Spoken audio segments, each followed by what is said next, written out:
Joining me, as always, you can hear him in your ear and mine. It is MG. Hi, MG. Hello. Okay, now we're there live. we go. Exactly. For sure. We might. And also joining us, she's back. To my right, in the oblivion, the Vogue of the program, Stephanie Sotilli. Hi. Hello, the Vogue? Voice of God. Oh, okay. I'm like, I thought it was short for vagina, VAG. Like, here's the That would be vag. here's the vag. vagina of the show. I thought you were saying it fancy because you have a mustache now. No. I will be saying fancy things now because I am mustached. Just mustached. Yes, just mustached. I decided to regrow my facial hair, but me being clean shaven would mean I'm not allowed to do anything because I would look 9. So I kept the mustache, so I look 47, and I look like right now an assistant principal on vacation who runs into his students at an all-inclusive nudist resort. You do look like Bernie from Weekend at Bernie's, where we have to pretend you're alive, although you do that pretty well. Yes, I do hide the fact that I'm actually dead. Throughout the day.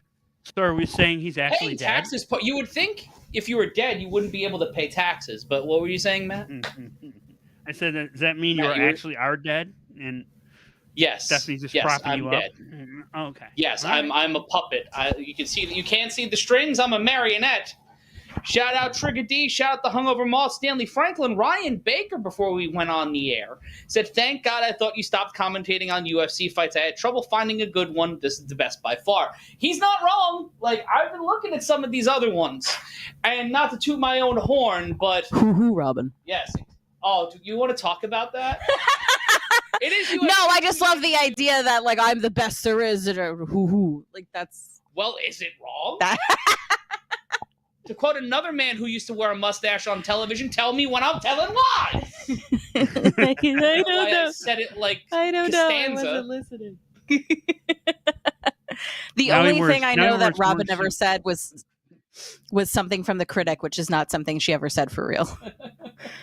when they did Stern and her on the critic many years ago, and he said something, he's like, "Why are you laughing, Robin?" I don't know. I wasn't listening. Which is most people for Howard. I should say that for myself. Yes, that's you most weeks here. John Anik looking like the dad who stepped up in his green bar mitzvah suit tonight. It's just me yelling with Steph and MG, but you're a part of the conversation. And also, Stanley Franklin. You were pulling to shave my head, not just my mustache. And the mustache is a part of the bet, so I'll just have the mustache. Did you fill Stephanie in on that? Yeah, no, Yes. well, that It got pretty intense there getting... toward the end. It did. I wasn't helping things. I was No. Thanks. You're a good friend. But on the card tonight, Marlon Vera versus Pedro Munhoz. That will start off our main card. And then Mario Batista against Damon Blackshear, which, speaking of Dewberry, 19th century political names, Damon Blackshear. Blackshear. Of the East Orange Blackshears. Then we have Ian Garry versus Neil Magny. And in the co-main event, Zhang Weili against Amanda Lemos for the Strawweight title. And then Aljamain Sterling in the main event against Sean O'Malley. Shout out to Stanley Franklin of the Sweeties. We got Faux Sushi, your favorite person. Ryan saying, "Let's get it." Joe Blair, Baba Booey, Matt Ryan, King of All Media. Ooh, Robin. But yeah, it's been a while since we've been here. It's been a while since all three of us have been here. The Fat Baby also in the studio. Let us know your predictions for tonight, who you think will be walking out with the various titles and or wins, or how much money you have betted on who. Trigger D already with his bets. Cheeto, Blackshear, Gary, Lemos, and Aljo. Betting on Amanda Lemos against Zhang. That is an interesting prediction. I don't necessarily agree with it, but good on you for going for that one. But we were talking about it earlier, Steph. We were talking about Howard Stern. And there was an Opie and Anthony, Howard Stern, and for some reason, Man-Cow episode of Dark Side of the 2000s. I want to see in terms of boy band. Oh, you got to watch it. I would say that. Were you comparing them to boy bands? Yes. It's It's Instinct, Backstreet Boys, and 98 Degrees. Mancow is not 98 Degrees. Ron and Fez may be 98 Degrees. I think Ron and Fez is LFO. Is that higher or lower? Well, 98 Degrees came out with more songs. But that doesn't mean they're the best. No, but the equivalent is they're more well-known. It sounds like he was more well-known than Ron and Fez was. Media whore. Same thing. Which one had Nick Lachey in it? That was 98 That was 98 Degrees. 98 Degrees. Okay, I was trying. Shout out to our buddies, the All-Pro Jaffos, Pruneda Bro Productions. Matt with the porn stash is gold. Is it a porn stash or is it a dad stash? Like I don't know what the delineating difference is. See, it becomes a porn stash if I do this and like I'm just all slop McGlop looking like fat Burt Reynolds. But it reminds me of when the Simpsons did those I think those stories where Chief Wiggum went to New Orleans. Oh yeah, when he was You look like the guy he was chasing. I look like Big Daddy. Yeah. In New Orleans. I just start talking with a bad Cajun accent. Ron Jeremy. No, he's in prison now. Oh, no, bad internet. I thought he was dead. Bad. Well, wait, is Ron Jeremy not dead? Are you sure? No, he's in jail. No, he's in jail for SA. He's a bad boy. Yeah. I can't think of anything. Fuck. Ron Jeremy. Let me see. Yeah, no, he's in jail. I'm sorry for booping everybody. I booped the camera with my notes. Trigger D is back. Is there any probation for you, Trigger? We do want to know. And if you want to be a part of the conversation, please drop something in the chat. Follow me on Twitter at Matt Ryan Yells. You can follow Steph at Steph Sotilli. You can follow MG at 2Fight Forever. And you can also head on over to the Super Chat. Donate $1 to the cause. $20, I sing you a song. Above that goes towards the goal tonight of shaving my head, which is somewhere around $2,000 to $3,000. But also, Ron Caroso, what's tonight's cocktail? I'm not drinking a cocktail tonight, which is funny because we are out of wine here. Do you want the champagne that's in there? Yeah, get the bottle. Okay. Ron Jeremy is not in jail. No. He is in a mental health facility due to incurable neurocognitive decline. Oof. So he's in the nut house. That so runs now he's in just my lost his family, mind. so a preview of how all of this is going to end. But I'm Matt Ryan, joined by Stephanie Sotilli. Shout out to Steven. Shout out to Stephen Kelleher in the chat. We've got a lot of the regulars, long times, new first times, and just random people who we know. Neil Magny, the Haitian sensation, will be in our opening contest. And also, we didn't do the game, but if you think, what time do you think the first fight will make its way to the octagon and how many people will walk out with them? I'm going to say 10-19, and I'm going to say 3 people. MG, what about you? I'm going to say 10. Shout out to Denis Favilla donating $10 to the cause. What was that? Thank you, Denis. I said 2 people and 10-20 because they're running a little late. It's always good when I can't hear MG. Uh-oh. Trigger D saying 7-17 and 4 people. Denis Favilla donated $10 to the cause. And if MG is talking, I can't hear him. 2. Can you hear Got me? you now. Okay. I don't know. I don't know what happened. It's 2 and 10-20 because we're running a little late. Oh, wow. Cheers, motherfuckers. That's what we had the bottle in there. Don't worry. Oh, that was good. That was useless. I didn't know there was that little left. Oh, yeah. Stanley Franklin saying the Don Fry stash. See, that's a better one. Don Fry, solid example. Dan Severn also. They're going through the rules of the octagon. They started real fucking late tonight.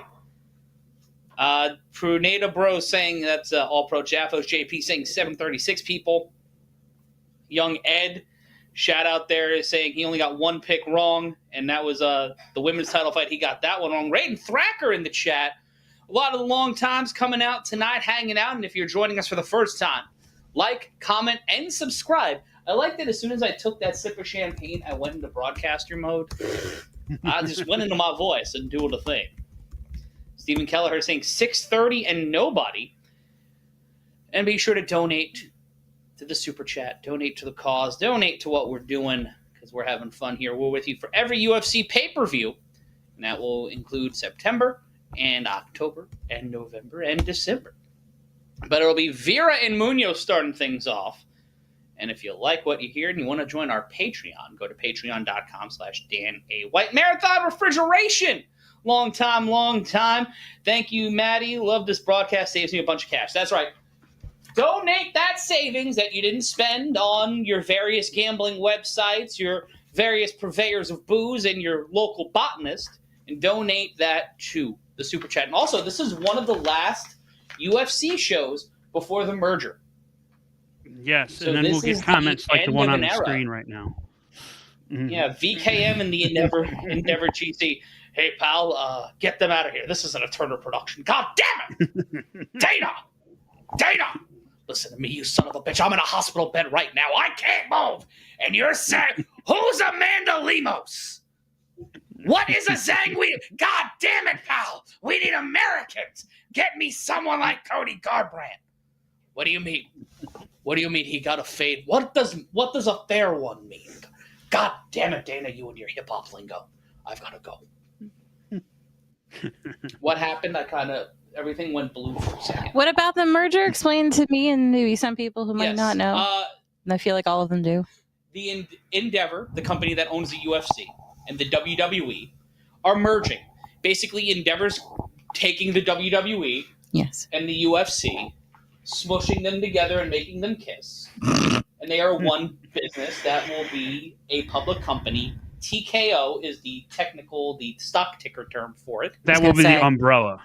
That will be the umbrella for both. That is So is WWE not the stock ticker anymore? No, WWE is going to be absorbed into this new company. Oh, and it will be the UFC and the WWE together.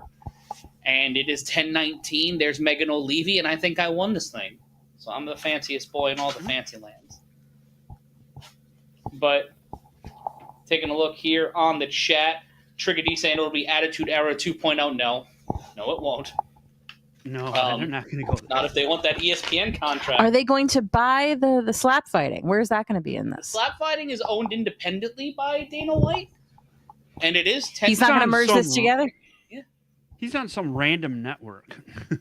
He's on Rumble now, the Joe Baba Booey's platform. It's like if all the videos are 720p and all the people vaguely look like me. But it is time for Chito Vera and Pedro Munhoz as they make their way out to the octagon. Trigger D thinks Chito and Pedro is going to go to a decision. Let us know what you think this fight will go to, as we are in our opening of 5 fights on the main card, 2 title fights. So strap in, kids, and let's hope for a lot of quick. Last night's PFL fight, 26 minutes of fight time for a main card. They were done in under an hour and a half. Really? Is that good? Wow. That's amazing. And also, PFL is buying Bellator, which is fucking that ridiculous. I did see. But Pedro Munhoz, a 3-time Performance of the Night winner.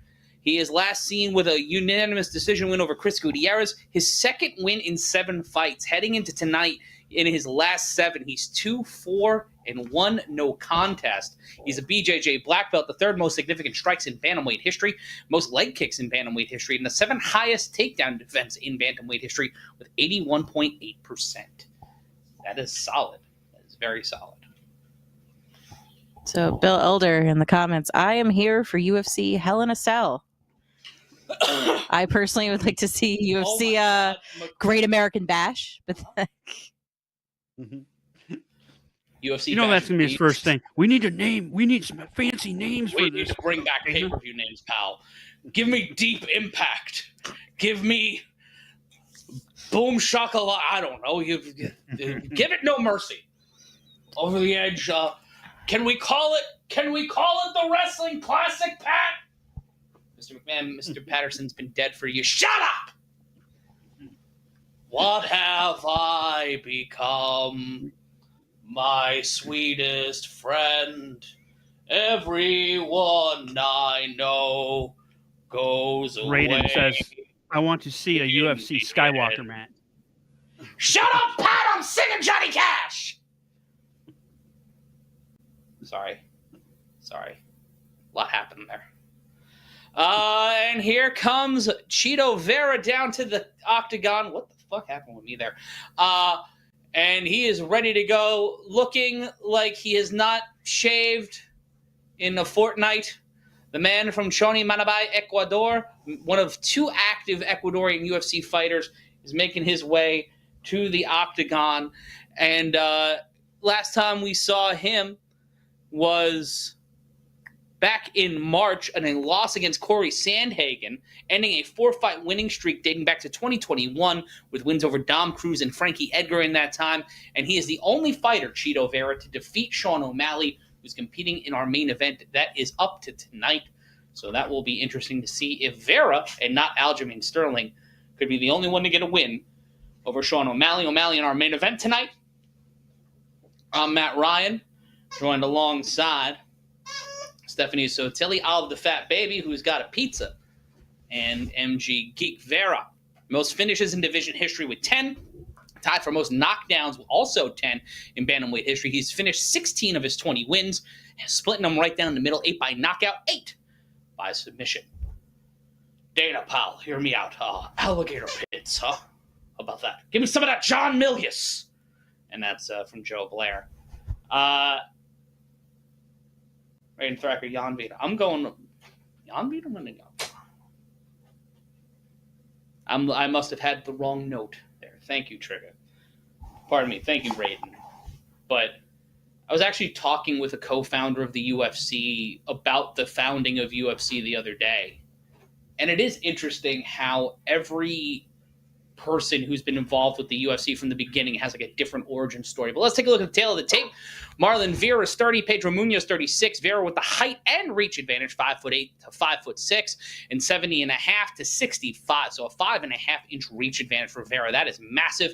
And Vera at the line, 136 at weight, 135 for Pedro Munhoz, who is the plus 155 underdog. And what the fuck is that jacket? Holy shit. Wait, hold on. When they cut back to him, you can tell if you're colorblind. Just wait.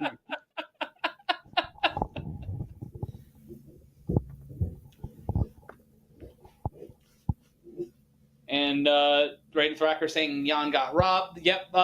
No, you're right. I remember now. It's been a lot. A lot's happened this year. But Vera and Munhoz will be kicking this off here. They are going through the introductions. This fight card taking place in Boston tonight. So if Aljamain Sterling wins, it'll be very interesting to see how that plays out in Boston. Trigger D pitching a lumberjack match. Titanium Gooch Weidman almost broke Tavares' leg. Yeah, Raiden Thacker predicting Sugar's going to need to catch him, otherwise he's getting choked. Take a look at this fight right now. Both of these guys seem confident, but I'm going with Vera. I'm going with Chito here. But Munhoz, his body language looks like he's walking through the motions. He feels like a UFC 4 character, while Vera is soaking up the energy. He feels he is very into the crowd tonight. He's a minus 185 favorite. He's 11-2 as a UFC favorite. Sugar going to be changing his name to NutraSweet after tonight, according to Young Ed. That's a good one. That is a fucking good one. Fo Sushi, I'm not a fan of AJ, but doesn't seem like Sean earned this fight. There's a lot of questions about whether or not Sean O'Malley earned his way to this fight tonight, this opportunity. And you can make that claim about a lot of guys. Herb Dean is your official, so set the over-under on how long he's going to take to stop this one, as it will be round 1 in the bantamweight division. Random woman number 1732 is the ring card human for this fight. And here we go with round number 1 inside the octagon. We thank you for joining us here on the Mattman YouTube channel. I'm Matt Ryan, joined alongside Stephanie Sotilli and MG Geek. And Munhoz starting already with kicks to the leg and a kick to the body on Vera. Very active electric football momentum from Munhoz as he stands in the center of the octagon, tries to trade with Vera, who pressures out of the way. Leg kick again, this time from the outside leg. Ooh, and both men landing kicks. Oh, Vera caught Munhoz with that leg kick, and he drops him down and almost gets Munhoz on the way up with a head kick. 4:23 left to go in round number 1. Both men near the center of the octagon. Vera lands a left. Munhoz moving out of the way barely, gets clocked a little bit with 4:13 left to go. The ice cream truck may be on its way outside, but nothing sweet about that left hand from Chito Vera. 4 minutes now left to go in round number 1. Stepping into the center, Munhoz leg kick again, using that right leg to kick the left leg of Vera. Vera avoiding some contact, hand fights with Munhoz, who's got a little bit of swelling in his nose and near his eye. Another leg kick by Munhoz, looking to chop down the tree of Chito Vera. Kick to the inside of the thigh by Vera. 3:33 left to go. Standing around the octagon, both men dancing. Push kick by Munhoz. Straight jab, thrown by Vera. Kick to the body, again missed by Munhoz. The number 6 bantamweight going up against the number 10 bantamweight, 3:16. What left to go in the round? Kick by Vera, followed up by 2 from Munhoz. 2 leg kicks for the price of 1. And a straight jab thrown by Vera. That one caught Munhoz on the nose, and he was trying to adjust his snoot after that one. 3 minutes now left to go in round number 1. Vera not allowing Munhoz to get into his kitchen. Kick to the body that time by Vera. Shout out to Marathon Refrigeration, donating $10 Canadian to the cause.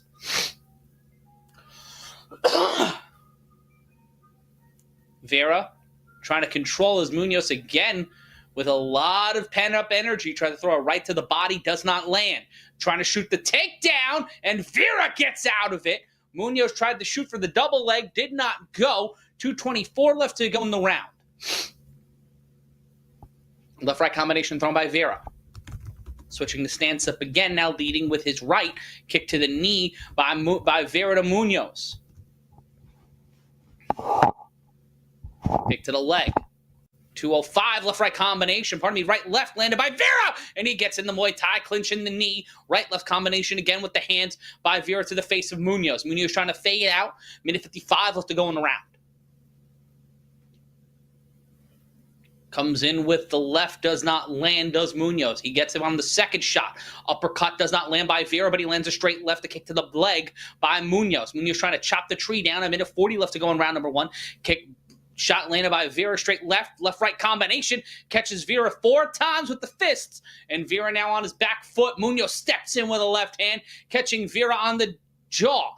Overhand left does not land by Munhoz after landing a combination inside. Minute 23 left to go in the round. Next time we'll be with you September 9th, Adesanya versus Strickland. That'll be right here on the Matt Men YouTube channel. Trying to feign with that left.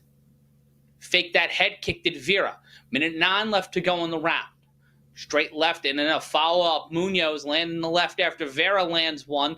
Minute 2 left to go. Munhoz avoiding. Right now you can take a look. If you're watching along at home, 15-8 in terms of head strikes, 2-4 in terms of body strikes in Munhoz's favor that time, 6-12 in Munhoz's favor in shots to the leg. That is a doubling up on him. 44 seconds left to go. Kick to the knee by Vera. Throws another left hand. Overhand left by Munhoz. Punch to the body. Solid uppercut to the midsection. 32 seconds left to go. Munhoz trying to land that left hand. He throws that right leg, that right head kick. He might be trying to set the left up for that right. Not landed yet. Some raspberry jam coming from the nose of Pedro Munhoz. 15 seconds. Ooh, a straight left landed by Vera, and that unlocks something in Munhoz, who was trying to steal the round late with a combination. Muay Thai knee attempt not landing by Vera. And ooh, a solid left hand from Vera, and that'll be the end of round number 1 here in Boston. We'll take a look at the chat here. Stanley Franklin saying, save your donations for the head shave later. Alex Eddie can hear the ice cream truck. I'm glad you can hear it. If you want an order, just let us know. I thought the ice cream truck was in Stanley Franklin's cul-de-sac. Stephen Kelleher. talk him into starting now. Looks like a wig anyway. Stephen Keller saying this is a wig. Steph, can you assert that this is not a wig? No, I can't. Do you want to pull it? I do not. No, I'm just gonna sit here and say it's not a wig. But I can for sure assert that. I'm not with you 24 hours a day. That's fair. And they're on the replay. Oh, devastating kick to Marlon Vera's knee. And you can see the stats there on the screen. 63 total strikes, 70 total strikes, 76 thrown by Munhoz, only landing 37 of those. Vera landing only 32, but throwing less of 63. And here we go with the round number 2. And both men throwing heavy here in the early going. Kick to the midsection. Munhoz throwing that left and trying to go overhand right. Now just can kicking Vera. Kick to the body.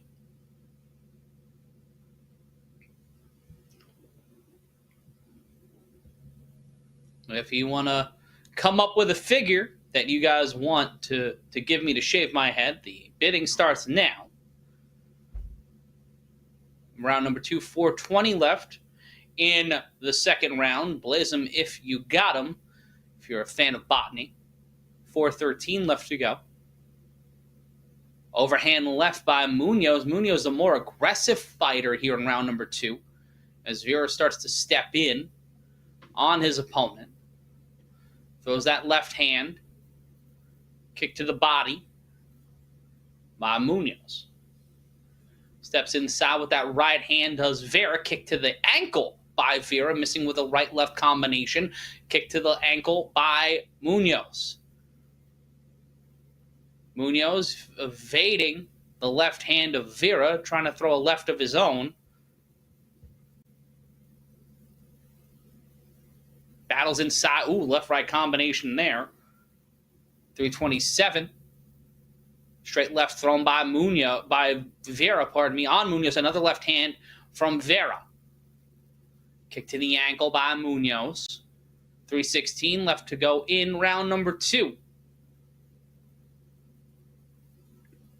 Some hand fighting leading to a brief combination from Munhoz, landing only one of those shots. Vera trying to get inside with the right hand. Kicks at the ankle, kicks at the knee. Again, trying to kick each other down to size. 2:55 left to go in round number 2. Overhand left by Munhoz. Does not land. Blocked by Vera. Munhoz trying to get inside with those combinations, but that 5.5-inch reach, a huge advantage here for Vera. Just punching the shoulders of Munhoz. Lands a right hand that time. Spinning back kick does not land by Munhoz. 2:35 left to go in round number 2.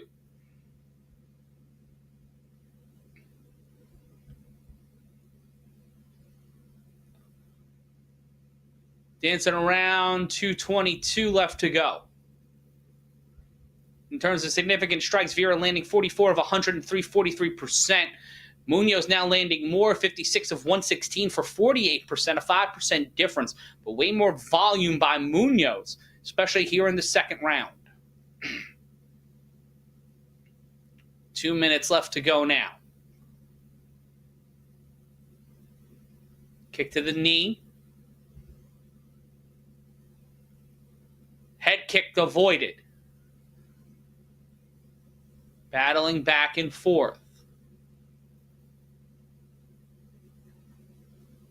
Trying to battle here.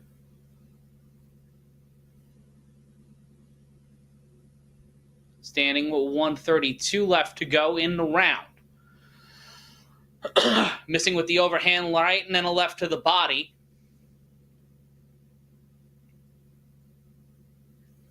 Kick to the knee. Left-right combination by Vera. Straight left. Oh, caught him with the right hand. Did Vera.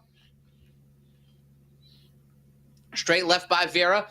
Munhoz grabbing the wrist of Chito Vera after missing the punch. And both men throwing heavy inside. Left hand thrown by Munhoz. Under a minute remaining here in the second round inside TD Garden. 52 seconds now left to go.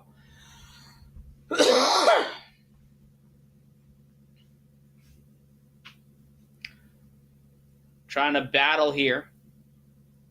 Right hand into a quick exchange. Left combination. That left landed by Vera, but barely. 32 seconds now. Both men fighting aggressively. It'll be spurts into a combination. The left will land, but the right will not.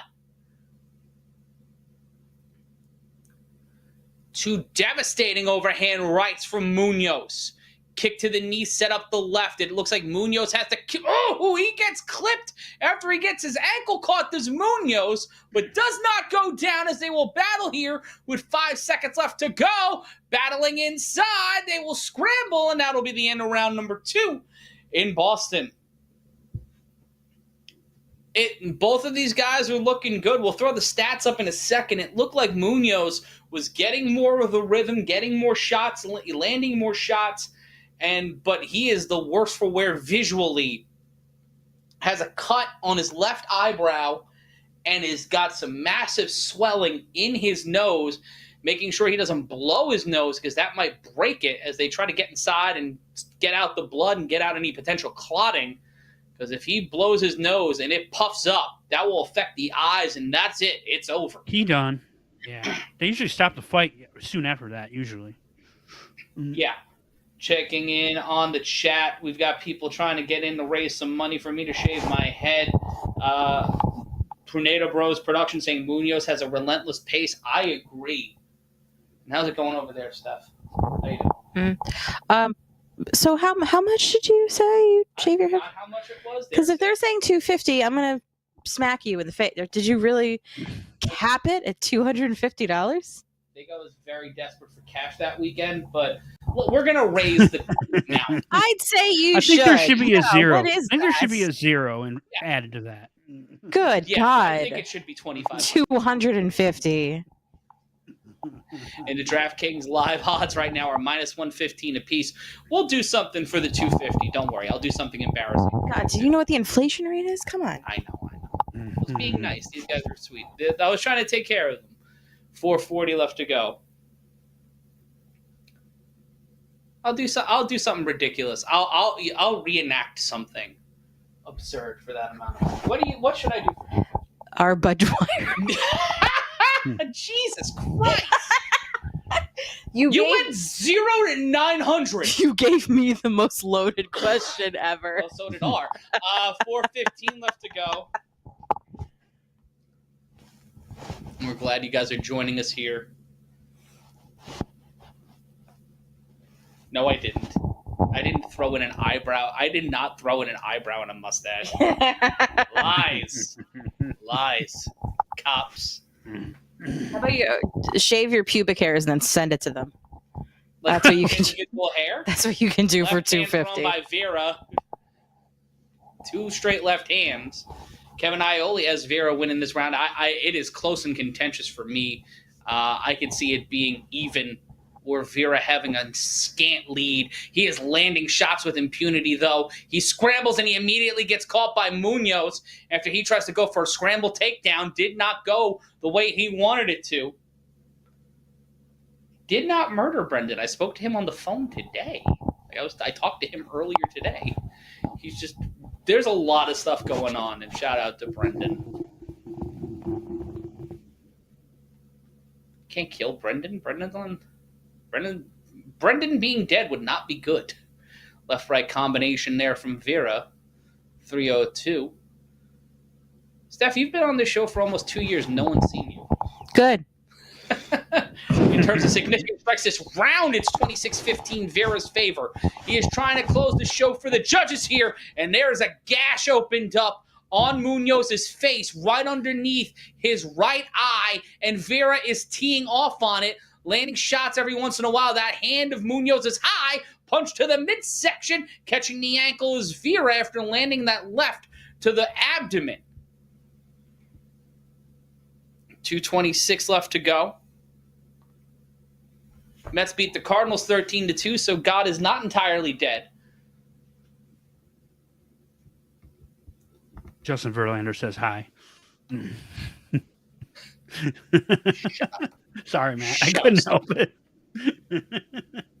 make me go to Detroit and beat with a bat. 203, speaking of being beat with bats, Munhoz looking worse for wear here. Under 2 minutes left to go in the fight. Kick to the ankle. Left-right combination by Vera. Overhand right, missed by Munhoz. Straight left thrown by Vera. Standing back in the center of the octagon. Kick to the body, right-left combination. Vera trying to land. Munhoz reaching. That reach advantage has been key here in rounds 2 and 3 for Chito Vera. Minute 33 now. Another left hand landed by Vera. Munhoz landing a combination of his own. Another left thrown by Vera.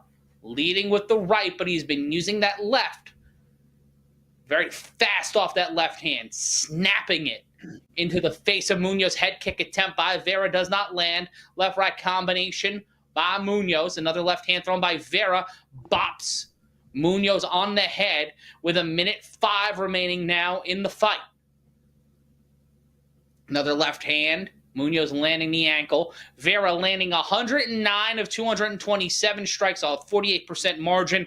Barely different. 104 of 223, 45% for Pedro Munhoz in one hell of a fight. And be sure to like, comment, subscribe, donate to the Super Chat, or go to patreon.com/Dan A. White. That's patreon.com/Dan A. White. Kick to the body. Knee to the body by Munhoz. Left-right combination. And Munhoz starting to look like John Barenthal with the pummeling put on him by Chito Vera. 17 seconds left to go. Glancing the jaw of Munhoz did Vera. Over a stiff left hook by Munhoz does not land. 9 seconds left to go. Both men will throw until the final horn. Battling back and forth, Munhoz trying to land a spinning head kick. Vera keeping his hands back and doing a little smack talk, a little bit of a pose in there. Both men at the end of the fight, though, will hug and show each other respect, giving themselves big hugs in the city of Boston, also slapping each other in the face. I think that was masculine sign of respect, but I'm not sure. Let us know who you think won that fight. I think Marlon Vera won that fight. Second and third round, it looked like the momentum was going in his favor. Brendan Benet Ramsey. Jesus Christ. Brendan was just in Europe. It makes it sound like I murdered him, but he was just in Europe with his girlfriend. Yeah, no, of course. He's totally there. He's on Instagram at Brendan Sokler. He's alive. I don't know why. Why are you sending me video, Matt? What are you doing? Okay. Just being cute. Thank you for sending that while we're on the air. I thought it was like something important, like we're off the air, or Matt, you said something we shouldn't have. Here's the proof of it. No, just a well-meaning video from Matt. And like my inner Opie Anthony is like, I will destroy him. That's not fair to him. There is someone asking for a Brendan FaceTime. He'll call and sound like slightly off, like, hello, everybody. Yeah. It's AI Brendan. Wouldn't it be easier just to say Brendan was AI and we like generated him? We had all the money to do that. That we spent all the money we got from Vox when we left was spent on AI Brendan. Actually, you know what? AI Brendan belonged to the Vox. And he ended up when Bloody Elbow became an independent site again, they got Brendan back. And Chito Vera getting the win by decision. A unanimous decision from Marlon Vera. I agree with that. I think Marlon Vera won that fight. Thank you so much for joining us.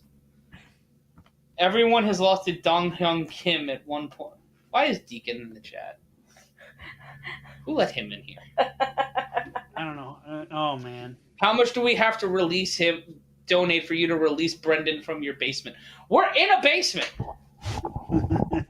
Our studio is in a basement. So Brendan's alive. Go. On the inside, we don't know. According to the medical community, he is alive. Why? That is the oddest choice for a B-roll shot of Boston. It is just a colonial soldier in front of a bar where there's a terrible house band playing terrible music. Shout out to Steve Kelleher donating $5 to the cause. God save Brendan. Now you should know God abandoned him along with the rest of us a long, long time ago. We have fun here. I'm Matt Ryan, drawing along Stephanie Sotelli, MG Geek. One fight down, a few more fights to go. ESPN Plus is being ass as per, we're not getting paid by them anymore. It's being ass. It's always ass. It's never not ass. They But don't. All their money's going to Pat McAfee. So yeah, back when I got, back when I was in the big time. I was in the big town. We could not say things about ESPN Plus because we were paid by ESPN Plus. We would get paid for pay-per-view buys from ESPN Plus. That's mean, Stanley. We did not turn him into we did not turn him into Mr. House. $50 for him to stay off the microphone. Jesus Christ. Brendan was fantastic in his role. Were these people also O&A pass? It feels like it. It's got a little taste of that.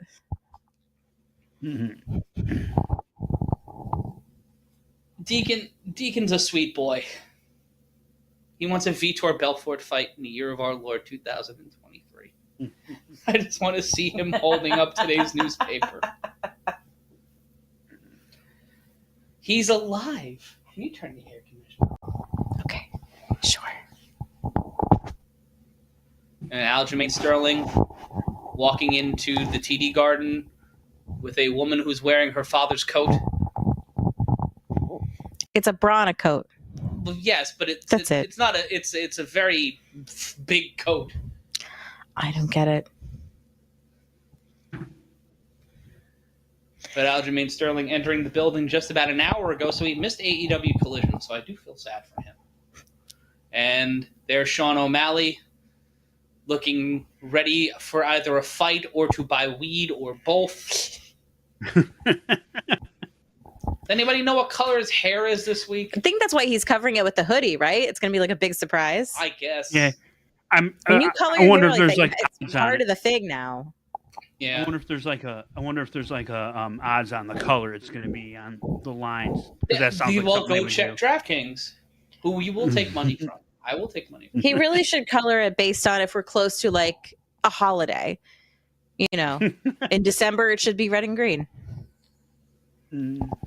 Batista, Blackshear. Sounds like two wrestlers, but it's our next fight here. Is he related to Dave Batista? He might be.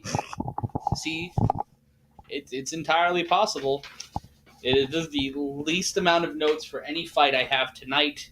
It is their wins and how many fights they have won recently. And for some reason, Deacon is spreading interesting rumors that are not true. Do not believe that rumor. Main event's actually happening. Aljo's going to turn his cornrows into crop circles.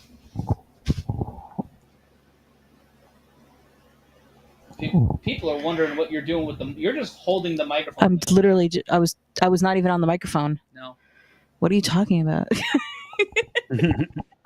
I think he's hearing things. Is he the one that heard the ice cream truck in his own neighborhood? Possibly. Okay. I think you should get checked out. Maybe take a vacation.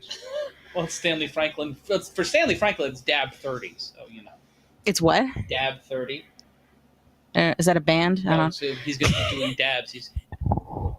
He's a member of a botany club where they're organic. They only deal in wax. They deal in wax. Ah, yep. Okay.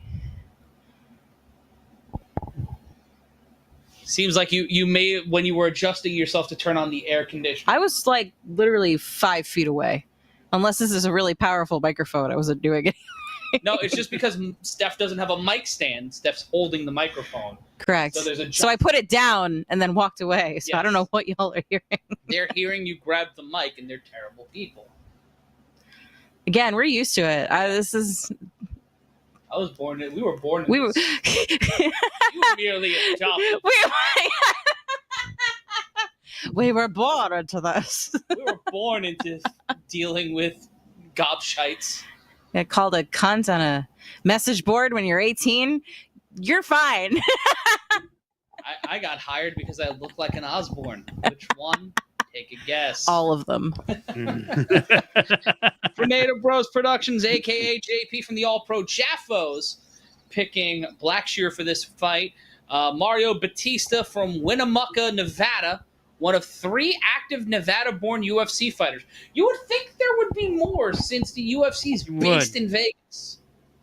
That is very odd. That's actually a good stat.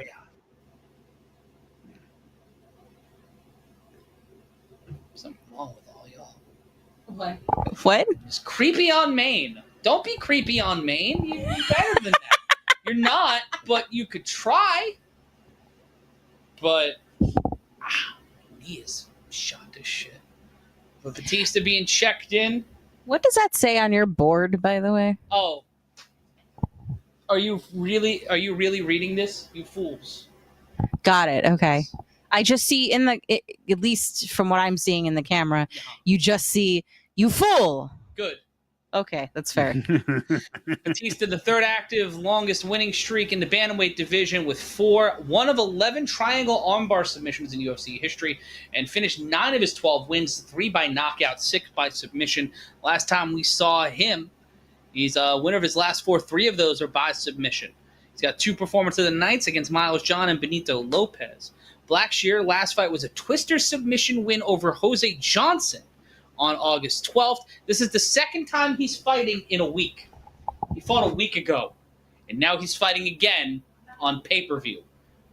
The travel from Vegas to Boston alone has got to suck.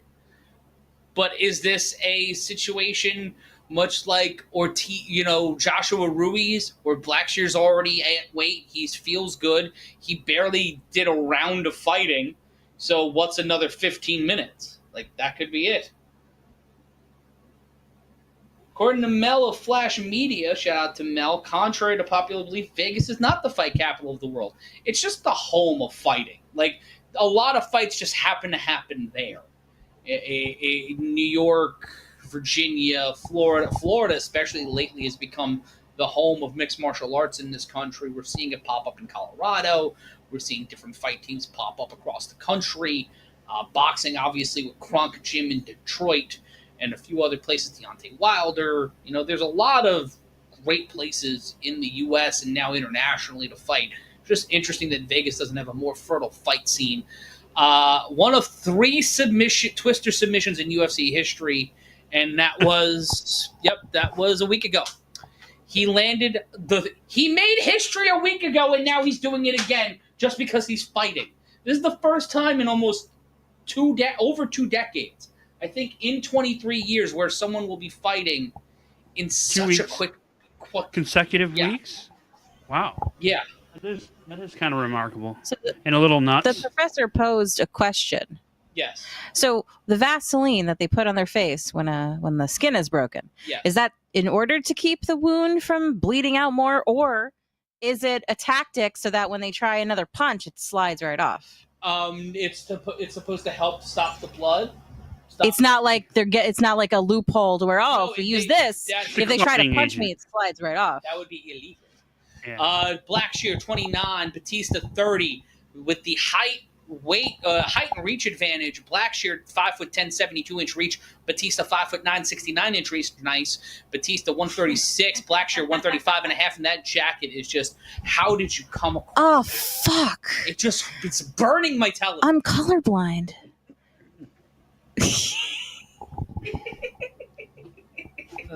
That face you have. Just.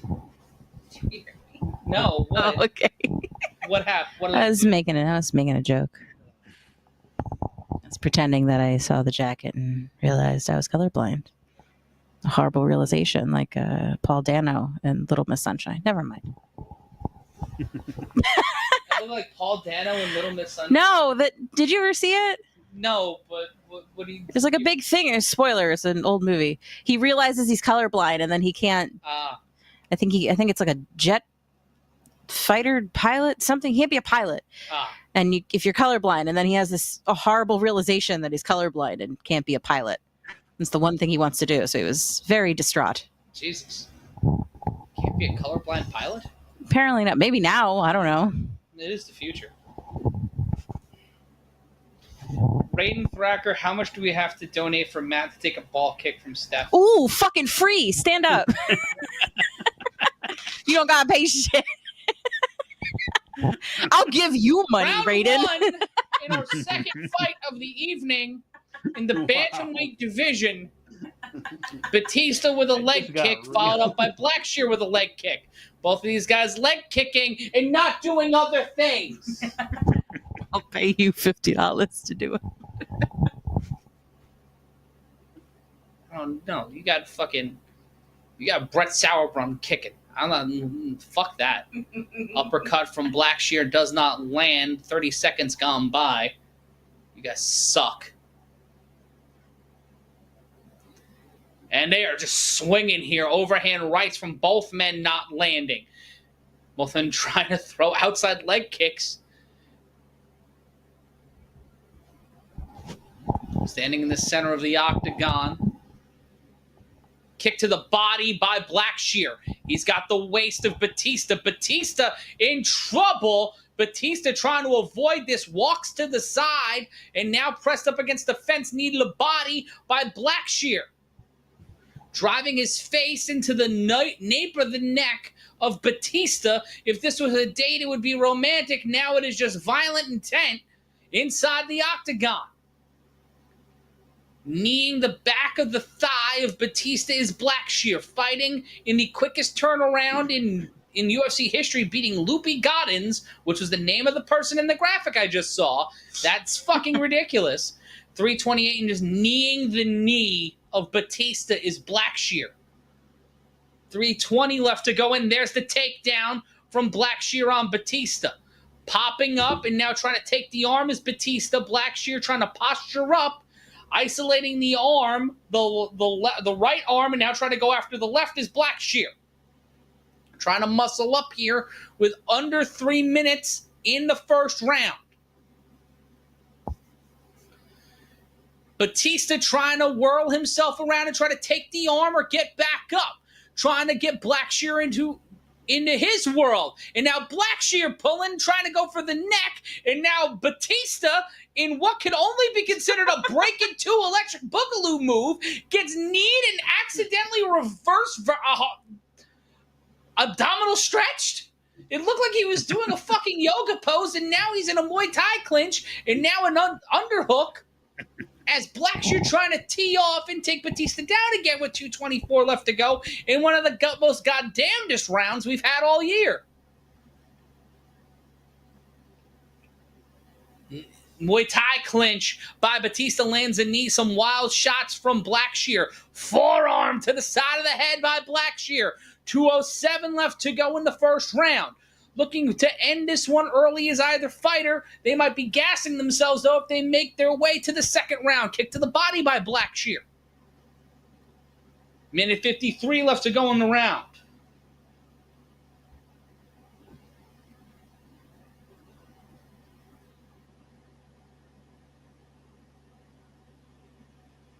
Overhand right. Left-right combination missed by Blackshear. Goes for the takedown attempt again. Batista gets him. Luther Campbell position almost. Both men down on their knees. And now back to a vertical base. Reverse waistlock applied by Blackshear. Minute 23 left to go. Trying to transition back out. Now in a variation of the Luther Campbell. Now trying to backpack him. Both men seated. Trying to press up is Batista. Wrapping the leg around the thigh was Blackshear.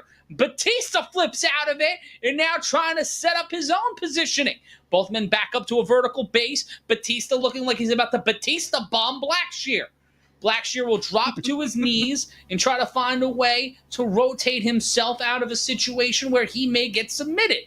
Blackshear kind of going limp here, going a little dead leg. Batista standing. Blackshear on one knee. Now caught into a submission. Trying to snatch the head is Batista. Batista wrenching in now. He's got the neck.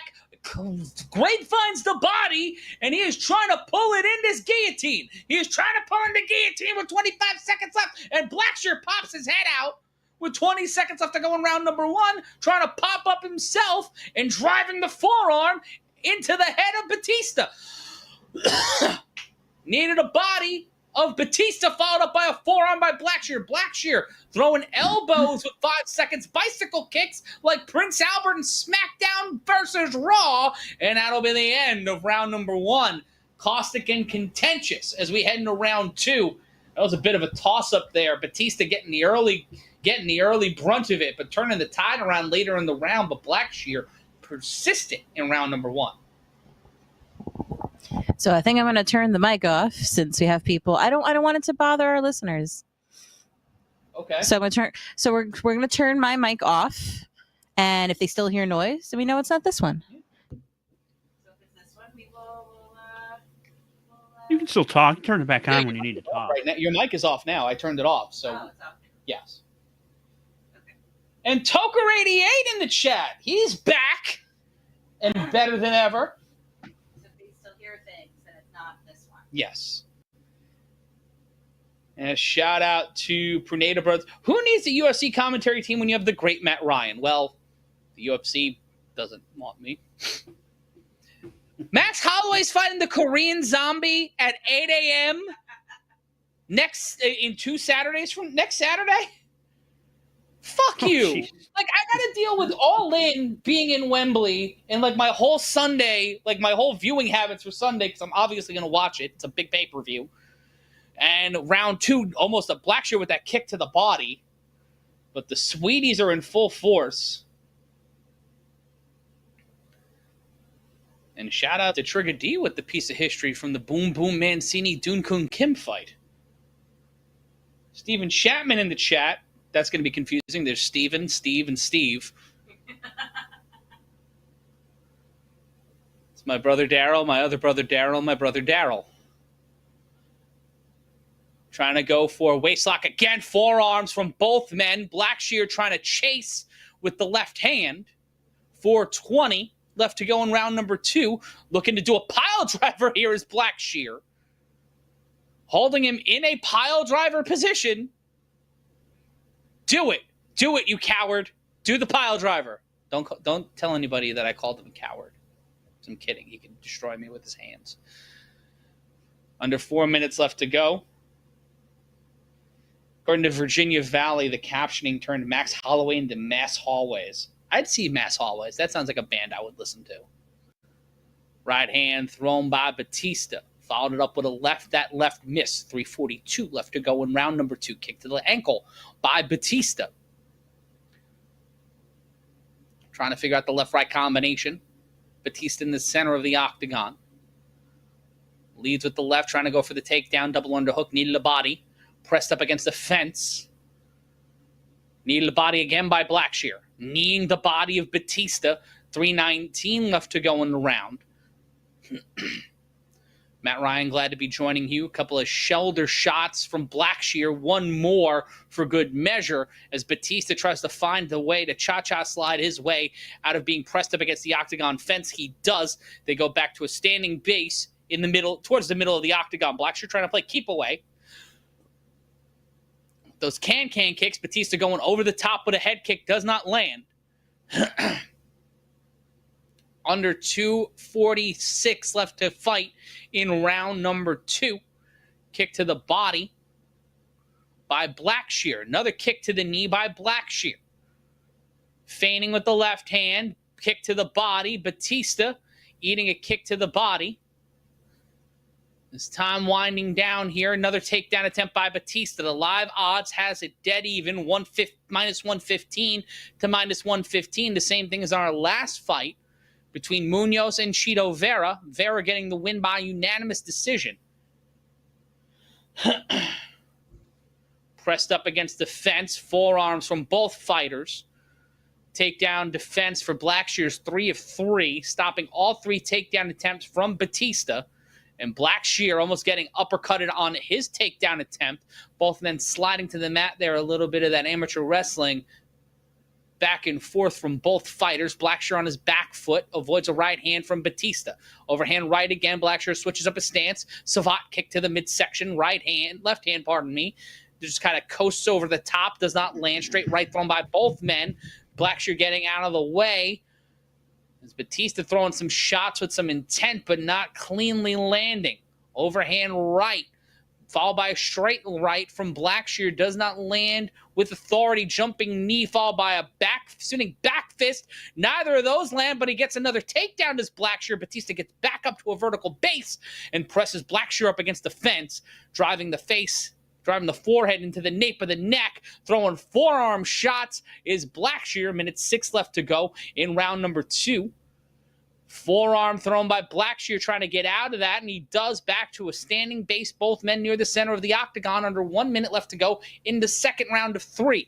In significant strikes, it's 32-20, pardon me, in round number 2 in Blackshear's favor. In round 1, it was 23-17, so the violence being ratcheted up here between both fighters. 43 seconds, both men throwing a knee at the same time, utilizing their outside knee. Spinning knee into a back fist does not land by Blackshear. Blackshear pivots away from a spinning back fist by Batista. 31 seconds left to go in round number 2. Overhand right does not land. Into the clinch. Both men throwing in the clinch. Big knee there by Batista. Single leg attempt from Blackshear. 20 seconds left to go in round number 2. 13 seconds now. Pressed up against the fence is Blackshear. Batista, throws a left and a right, trying to steal the round late. Spinning out of it is Blackshear, and that'll be the end of round number 2 in Boston. Let's take a look at the chat. Sorry for not doing the Diaz pay-per-view, guys. Trigger D saying I don't have to listen to one Modelo commercial. If you like the commentary, please donate to the super chat. Just like, comment, and subscribe. For every time we're live with every UFC pay-per-view. So we're glad you are joining us here tonight. Stephen Kelleher, shout out to him in the chat. Trigger C saying I had to buy that one for the culture. Can't wait for Francis to shock the world with a Ford Escort punch. What the fuck? Oh, yeah. Since the last time we've talked, fucking Francis Ngannou and Tyson Fury are going to fight. What the fuck? Mm-hmm. Like, that's happening in December? MG. They announced it? For that. As long as it doesn't conflict with anything else, yeah, we can do it if you want. Well, that's what I'm saying. Look it up, bro. Okay. Find the information. I was. Give me a second. That. I'm giving you time. I'm just saying, please do that. All right. Let's see what it is. Also, let me know what you guys think of that Bellator PFL merger. The UFC merges with the WWE. Bellator and PFL merge. Next thing you know, it's going to be one in Combate. It's just going to turn into three random companies as we're in round number 3. Oh my God. Batista. What? It's October. That fight is October 28th, so we'll be setting aside some time for that. We'll be doing Ngannou and Fury. Overhand right thrown by Batista. Battling back and forth. Blackshear looking to win this fight. His second fight in 7 days. Following with that left, Batista finding the right hand on the jaw again in this round. Feigning the takedown was Batista. Switching out of it is Blackshear. Batista trying to battle out of it. Left forearm thrown by Batista. Blackshear trying to load up with a combination, does not land in a single tie clinch. And now into a collar and elbow clinch by Blackshear. Now a double underhook. Blackshear looking tired here as he enters his 4th round of fighting in 7 days. This is an insane trial for Blackshear as he eats another left hand as he keeps throwing forearms at Batista.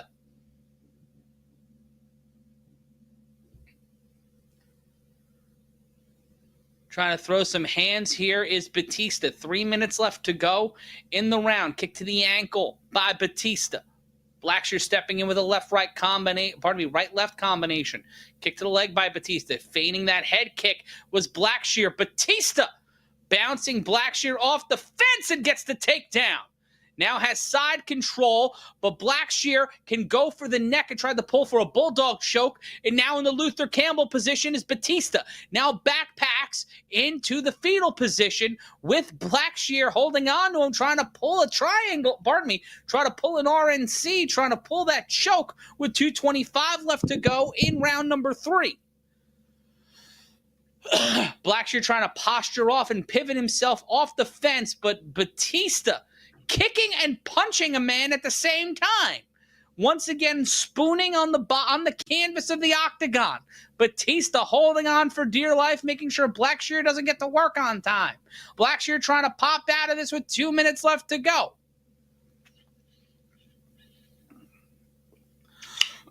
Now into a variation of the Luther Campbell. Trying to stand up is Blackshear. Now trying to backpack is Batista. Blackshear stands. Batista pulling him again into that modified Luther Campbell. Knee to the rib cage by Batista. Blackshear stands up and dragged back down again into the variation of the Luther Campbell. Back into the fetal. And now trying to lock in the RNC. Blackshear turning his body and his head into his neck so he cannot allow Batista to cinch in that RNC. Minute 17 left to go in this fight, and both men looking to be determined to get the victory. Blackshear will need to walk it off here, in my opinion, unless they give him round 1 and round 2, which may be an interesting call for the judges. They've called it fairly okay in the first fight. Let's see if they keep that momentum and that energy with 55 seconds left to go. Batista with the hammer fist. Back into the Luther Campbell. Backpacks on the Blackshear. In terms of significant strikes, Blackshear in round 1, 23-17, 40-26 for Blackshear in round number 2. And right now, Batista in the lead slightly, and then lands a left hand. Kick to the body by Blackshear. Kick to the head avoided by Blackshear. Batista gets caught with a right hand. Went for a kick. He's on the ground. And Blackshear trying to get the stop and try to stop him here with 26 seconds left to go. Both men back up to a vertical base. Batista pressed up against the fence, will rotate and now have Blackshear there. Trying to go for the takedown. He gets it, spins out. 15 seconds left to go. Trying to posture up in position. Batista trying to look strong as he heads into the final 8 seconds of this fight. Trying to finish it. Throwing elbows. Looking to not get this in the scorecards. And we will go to the judges in Boston.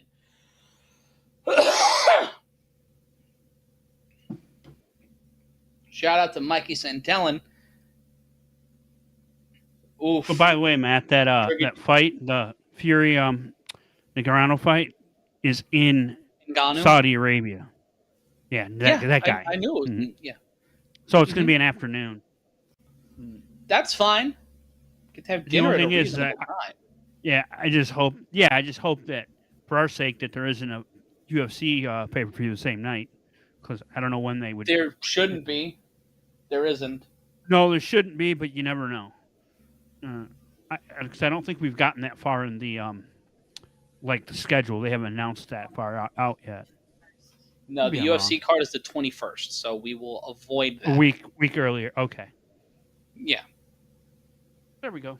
Okay. Rain Thacker calling this one fight of the night. Yeah, so far, yeah, out of the fights we've seen. Fo Sushi morning prelims. Trigger D saying, hopefully it's not a draw. You know, I could see it going either way. I could see it being a draw. I could see it being close and contentious, but who knows? Who knows what may entail here? Got your stats on the screen there, Matt, if you want to. Let's take a look here. Blackshear threw 208. Let's take a look at after 3 rounds. Let's go to the official decision.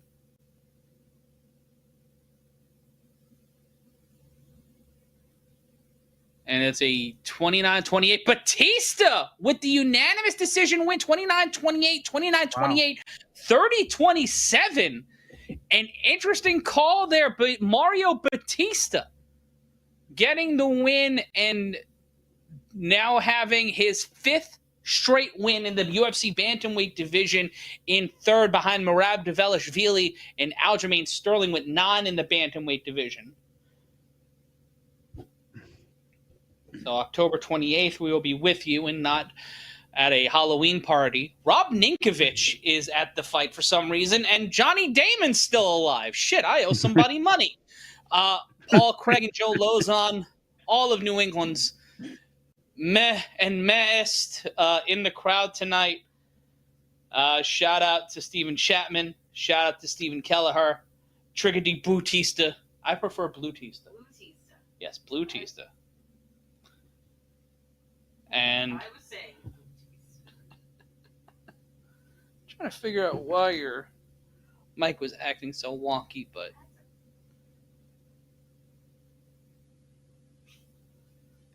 well, Steph's still here. Say hi, Steph. I'm here. It's not my fault it's noisy. See if I move the pot, if that helps it. Let's try it, man. We can. Just talk. Okay. No, it's fine. When I'm talking, it's fine. The problem is when I am not talking. So turn the mic off when you're not talking. I suggested that many moons ago and was told not to. Well, just let me know when you're turning your mic off so I can turn it down. Okay. How about if we do it old radio style? Over.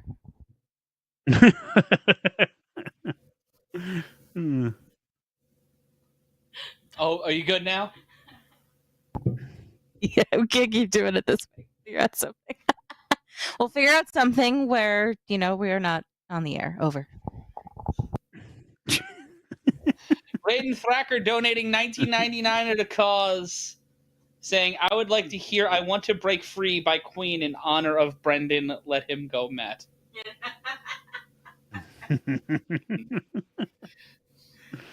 I want to break free. I want to break free. God knows I want to be free. Brendan is not dead. I swear he's not dead. He may be gone from the show for a while, but he's not dead. God knows that schmuck isn't dead. Love you, buddy. Woo! All right. Next fight. Ian Garry versus Neil Magny. That's not going to get confusing. Okay, yes, Matt does take Damn, it's not a requests. good Anybody else wants to? Yes, $20.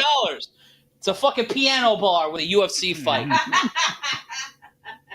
I was talking about this with Stefan the Professor earlier. It's a shock that Billy Joel has not opened up a sea of piano bars across the United States.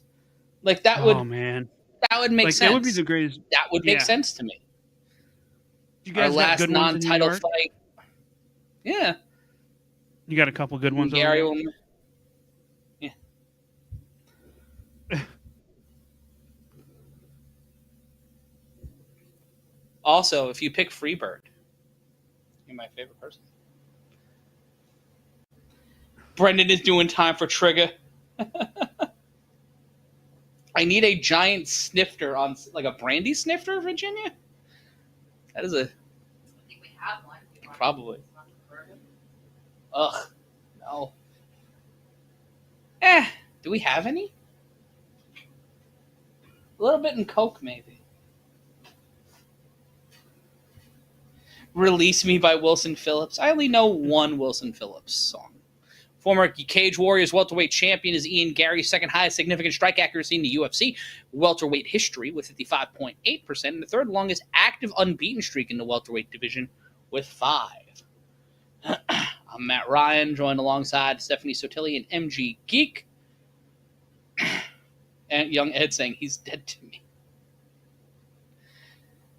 Steven, he trusted the public defender. Oh no, was it the one in that meme? I hope Brendan didn't get shellac hair public defender. Free sing song. That Toker, is that Brendan's gang name, sing song?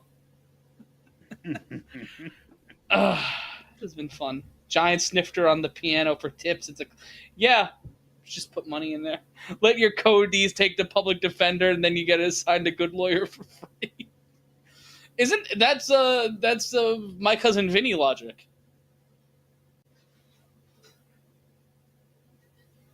Well, you should always stay, frankly, Stanley. It's a good show and we have a good time. Also, it's a very small studio space. Actually, someone recognized Brendan in the wild from our show a couple of weeks ago, which is funny. According to DraftKings, one fan bet $5,000 on Ian Garry to win by submission at plus 650. The payout's $37,000. A parlay bet. One customer bet $10,000 on a money line parlay. Ian Garry money line, Natalia Silva money line. The potential payout is $17,226 and change. That is a lot. That is an unfair amount of money on one parlay. But give us some unfair amounts of money. Donate to the cause. Donate to the super chat, and hang out. $20 gets you a song. As Neil Magny makes his way to the octagon for our final non-title fight of the evening. Coming up next, 2 title fights, 11:22 when we're 3 fights in. That's not bad. Only been on the air for about an hour and 15 minutes. Neil Magny from my hometown of Brooklyn, New York. Sing Song Sokler is doing 10 years. Sing Song Sokler doing 10 years up north for a crime he should have been freed of. I don't know. Bob Dylan, I am not. Bob filling my face full of Twinkies. Oh, I hate myself. Matt Ryan joined alongside Stephanie Sutillian, MG Geek. Magny getting Vaseline down right now. Most wins in welterweight history with 21. Looking to break his own record tonight with his 22nd. Second most significant strikes in the division's history with 1329. Fifth most takedowns in UFC welterweight history with 58. Thank you. Thank you, disembodied hand. It's vodka. Ooh. Cheers. It's good vodka. It should be. Yeah. It's heated, but It's delicious. there is no whiskey or anything. There is like a sweet tea flavor, Oh. but that would not be good with that. No. But keys to victory for Magny: make the fight dirty, close the distance, and control your emotions. Those are my keys to victory. Those are usually my keys to victory. And shout out to everyone. Let us know what you're drinking, what you're imbibing, what you're getting through. Use them to get through the night and get through listening to me for about 3 hours or evening. Thank you so much for spending your evening with us. Take a look at the tail of the tape. Garry, 25, Magny, 36, both 6'3", both 170.5 pounds. But Magny with a 5.5-inch reach advantage, 80 to 74.5. And that will come into play. Magny, a plus 370 favorite. And there's that goddamn jacket again. Fuck, so colorful. You remember the movie Tron, or the video game Tron? Yes. That's I'm getting vibes. That jacket's giving me those vibes. Am I on yet? Yeah, you're on. Okay, as I said before, that's the point. No one can tell him shit. He is buffer. He can do whatever he wants. Drew Constantino drinking a Snapple Apple Zero Sugar. Stephen Chapman with the Peach Parmesan. Fancy boy. Drinking that Parmesan. And over. Should I just use this mic's on and off, or would you like to? Yay! See, everybody, this is what I said I should do originally. Many moons ago. Yes, because I used to be able to move the board. Women are not listened to. It's okay. It's fine. Wow. Damn. Should see the Barbie movie together. Jeez. I still haven't seen the it hungover yet. moth with the winner of a line. Here we go with round number 1. Magny gets tripped out by Garry immediately, and he'll get back up.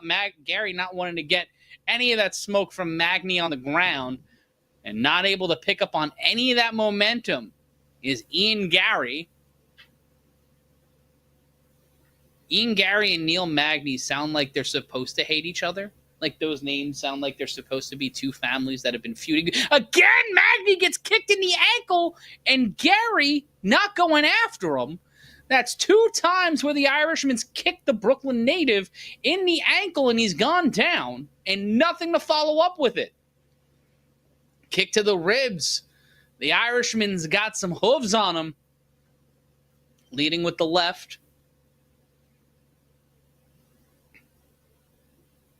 Now on his bicycle. Magny with a Garry with a very pronounced cup. And tattoo that I'm trying to read.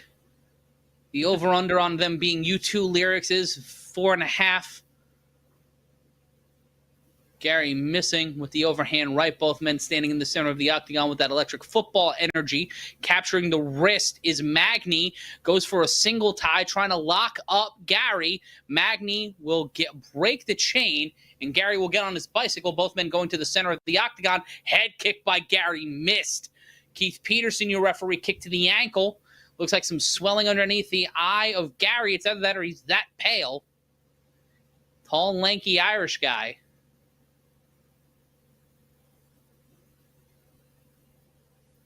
Kick to the knee by Garry, overhand left, missed by Magny. Kick to the knee, landed that time by Magny. Garry gets kicked in the stomach by Magny. Under 3 minutes now in round number 1. Right hand thrown by the Brooklynite.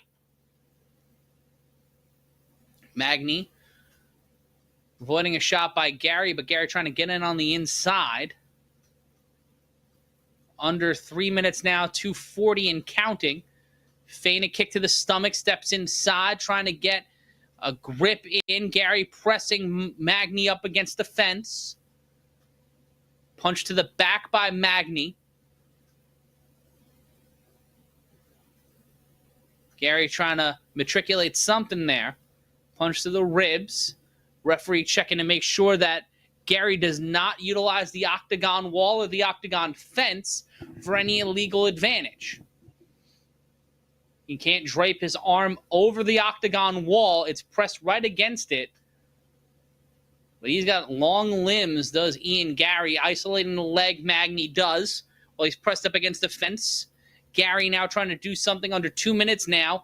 Flamingo-esque is Neil Magny using one leg to stand upright as he is in a standing figure forward Garry. Garry gets Magny down, and Magny trying to bring Garry to his level. Garry just booty scooting across the octagon. Left-right combination missed by Garry. Magny trying to go for a Muay Thai clinch that didn't land. Under 90 seconds now in the fight. In the first round. Garry 8 for 8 on leg kicks. Make that 9 for 9. Checking one of his own is Magny. Magny looking to go after him here. Minute 7 left to go in the first round. Minute now left to go. Kick to the ankle again, the third time. And it looks like Magny's just going down. And now scooting after him is Magny. Garry letting him get back up. I think Magny's trying to... Every time he kicks the ankle, it's either there's something wrong with that ankle or Magny is just trying to rope-a-dope or okey-doke Garry into going to the ground with him. But so far, jump kick stopped. Garry on the run. He's been chased down by Magny. He almost got taken down. He almost got carried by Neil Magny after that kick attempt. What kick defense from Neil Magny. 19 seconds left to go in the round now.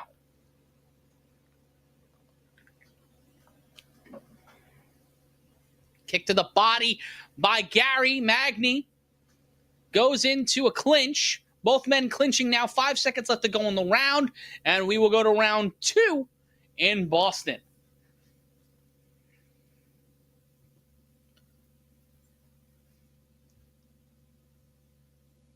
Take a look at the chat here. Could be a fight night headliner. Garry is fighting like like SpongeBob's pet snail, haha, double guns. Magny can't take those low kicks. Lorenz Larkin blew him out of the water early, and that's what we're seeing here. Those kicks to the ankle. It looks like it's like when Andy shows up in Toy Story, all the toys fall down. That's basically what happens when Neil Magny gets kicked in the ankle. That's literally what we're seeing right now. I hope this is a trend. 70s bookstore owner, Matt Ryan. The voice you hear in your ears, MG Geek, and the person off camera, Stephanie Sotilli with Olive the Fat Baby, being a baby, also in studio. I hope this is a trend in the fact that every fight seems to be getting a little better. Don't ruin it. The next 2 fights are 5 rounds. I'm bad. My bad. Round number 3, as we are at 11:30, Gary with the overhand right, straight left thrown by Magny. I have to go to a football practice at 10 o'clock in the morning tomorrow, so I am going to sleep as soon as this is over. Sweet me a lay Sandman. There we go. Very tired. Head kick attempt by Gary once again. Does not land. Left hand into a right leg kick by Magny. Gary getting kicked in the thigh. Pardon me, kicking Magny in the thigh. Shout out to Hayden O'Rear, who's currently mowing his lawn at what I think is 6 o'clock on a Saturday, drinking a beer and listening to us in Anchorage, in Fairbanks, Alaska. Wow. Shout out to Alaska. Way over there. Over there. Did you ask him if is there sunlight all day? Is there sunlight? Is there moose? Well, if he's they're mowing moosing? the lawn and there's no sunlight, that's going to be interesting. My man can have one of those overhead lights. Headlights. Sunlight all the time, even at night. And Gary getting Magny on his bicycle. He has him cornered here. 3:42 left to go in the round. Push kick by Magny. Head kick attempt by Magny, avoided by Gary. Another ankle kick attempt by Gary in his very pronounced cup. It's just there.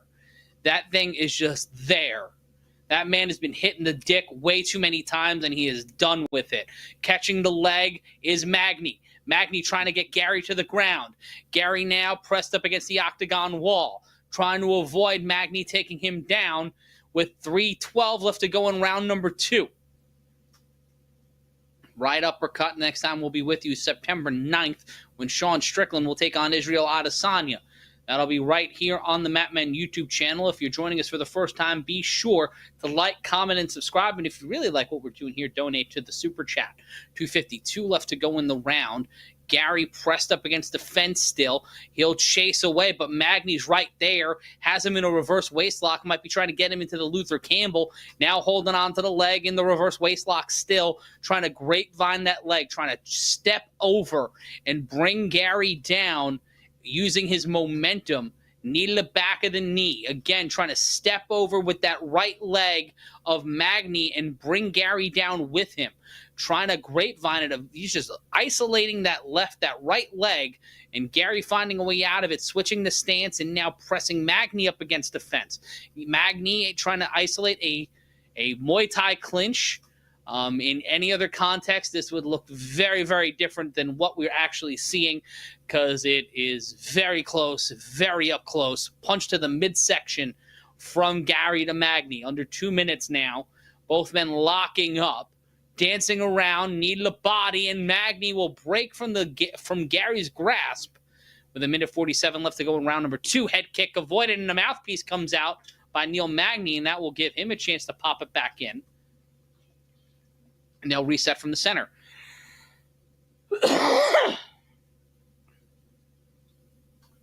Minute 35 left to go.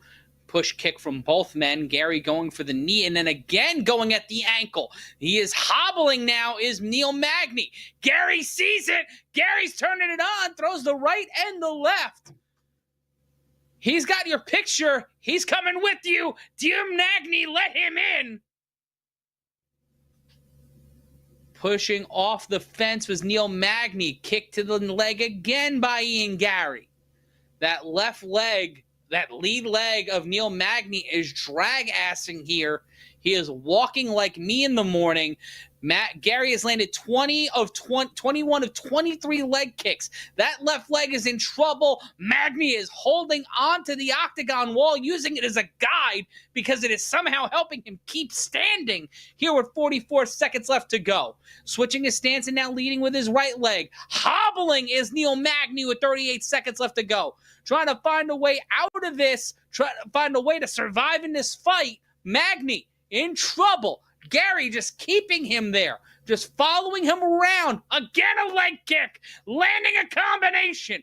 Magny in trouble with 20 seconds left to go. Steps inside and immediately has to switch his leg back. He can't use his lead leg, his left leg, what he's been using to push off, because Ian Gary has isolated his ankles and has dropped him 3 times at minimum with kicks to the ankles. And now jumping knee and Magny almost gets dropped with a right hand and a head kick, and we'll go to the third round, and Ian Gary sticking his tongue out and flipping him off and kicking right inside the pec and in the bicep.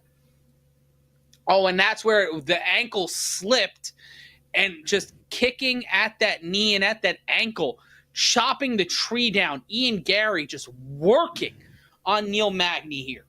He's not going to be able to walk on that. No. This next round is going to be interesting because I don't think it's certain. And you can see in the corner Magny looking down, looking sullen, breathing very deeply here.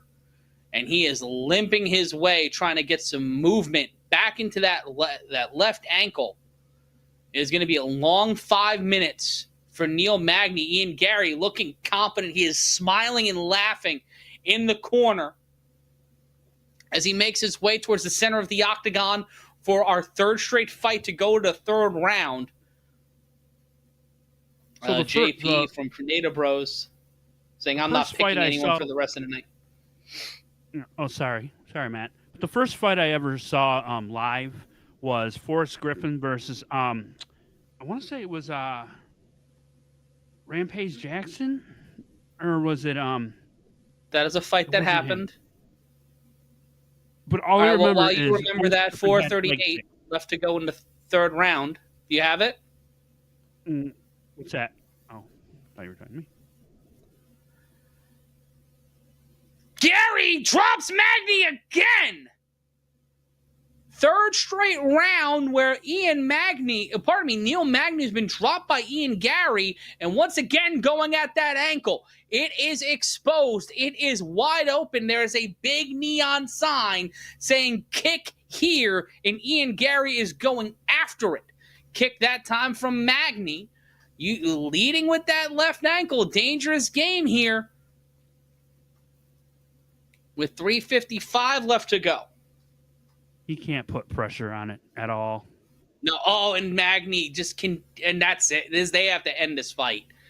He can't walk on that leg. He is gliding from side to side, but he is just and there it is again, tripped up again and just kicking at the ankle is Ian Gary. He's not even trying to go after Magny any other way. He's going to walk into scooting back up. Again, another push kick towards that leg. Oh.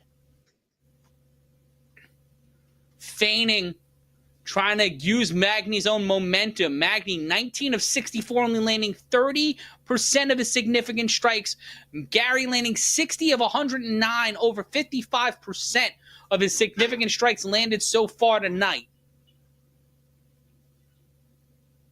3 minutes left to go now. Magny getting worked on by Ian Gary. Gary pressing Magny near the fence. Feigning sets up a left-right combination. Magny is in trouble, continuing to have to circle. Kicked in the ankle again by Gary. Head kick attempt by Magny does not. I'm surprised he's able to pivot off of that ankle to throw anything, let alone a head kick with that opposite leg. He can't push off. He is limping. He is trying to use the front of his foot to take all of that momentum. And Gary again avoiding a takedown by Neil Magny. Magny has not been able to keep Gary on the ground or keep him in position. Neil Magny has been in trouble the majority of this fight, and Ian Gary, the has just completely turned the tide here over the course of this fight, has taken away so much of Magny's offense. Oh, man. Garry pressuring Magny again. Minute 51 left to go. It does feel like in this situation, Magny is still allowed to defend himself. He's still able to defend himself, but it would make sense if this fight ended unless Magny can do something insane to walk it off in the next 97 seconds. Ian Garry will be walking out with the win. Again, going after that ankle, and Magny trying to play up on that and land a couple of shots, but cannot land the left, cannot land the right. Minute 23 left to go in round number 3. Left-right combination landed by Garry. Magny using the fence to hold himself up a little bit. Bouncing again, and again, Garry taking Magny down. And Magny just waiting for him to come down there. He wants Garry to meet him at his level, but Garry knows he is not going to be able to do that. 35 leg kicks, now 36, and a big kick, a front kick, catching Magny again. Third straight head kick. Trying to break through the defenses of Neil Magny with under 47 seconds now left to go in the fight. Takedown and Magny, and Garry going right after Magny, but that might have been what Magny wanted to try to pull a submission. Both men down on the ground, and side control is Garry. And now, both men squaring off on the ground. Magny on the bottom, Garry on top in a variation, almost a collar and elbow tie-up. And Magny trying to pull a submission here, trying to rotate the gravity here, and just bashing the sides of the head of Ian Garry is Neil Magny. 13 seconds now. Trying to lock in a bulldog choke is Magny, but not able to. Garry now postures up. Now trying to pull a guillotine of his own in 3 seconds. Will Garry get the submission? Or will we go to the scorecards? We will in Boston. Ian Garry flipping off Magny, and just no respect given from the Irishman as he spends the last 10 minutes of that fight destroying Neil Magny's ankle. Well, that was exciting. That certainly was. Ooh, a little bit of extracurricular going on. Yeah. Young Ed Magny doesn't have a leg to stand on. Mrs. Magny helping a lot. Tomorrow, somebody bring Magny a wheelchair, said Stephen Chapman. Magny should have brought his Magna ankles. Oh, dear. You tried, Trigger. Toker88, I agree. I'm not a fan of push kicks to the knee or the lower leg. It hurts my brain. Not the biggest fan of that at all. But you can follow me on Twitter at Matt Ryan Yells. You can follow Steph on Twitter at Steph Sotilli. You can also follow her on TikTok at Steph Sotilli. Wow. So Matt, look at the leg kicks. Look at the leg kicks. Look at the 38 43. But Magny landed all 8 of his leg kicks. So, percentage-wise. Sure. We go to the judges' scorecards between an Irishman and an African-American from Brooklyn in Boston. So this is going to be interesting. 30-26, 30-26, 30-24 somehow for Ian Garry, who gets the win. The future is inevitable, says one of his tattoos. He just has random sayings tattooed on him. They're like all the sayings you would see in a bathroom. Just a very, very fun time for him. But Ian Garry getting the win by unanimous decision. So whoever bet on the underdog in that fight, congratulations to you and yours for much success in that way. That was a lot from Ian Garry. I was impressed by how he was able to find and isolate a very glaring problem for Magny and just completely magnified it. And now Ian Garry behind Leon Edwards and Bilal Muhammad in the longest unbeaten streaks in division history, 12-10, and now 6, giving him sole possession of third place. He was tied with Michel Pereira, Shavkat Rakhmonov, and 2 other fighters.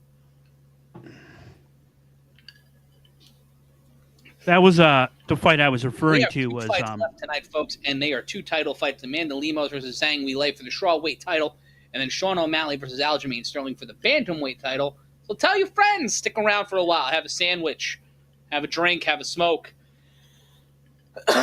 And 30-24, yeah. I'm not sure if that was my closed captioning being wrong, because we have the monitor just to my left here or to your right on camera. So it could have been 30-26 and they got it wrong, but it was 30-26 and 30-24. So I'm not sure if that was a fuck up or not.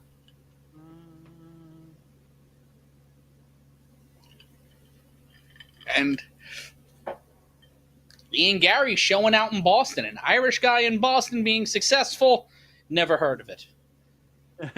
Yeah, the 3 10-8s is crazy. The fact that someone gave Magny 3 10-8 rounds is an interesting look.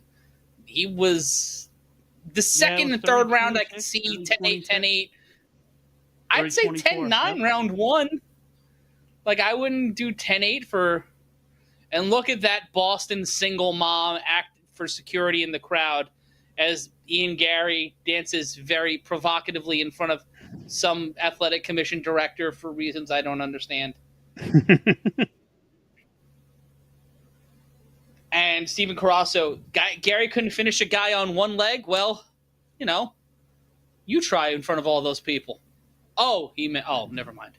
And there's Joe Mazzulla, Boston Celtics head coach, notable choker, Mickey Ward from Lowell, Mass.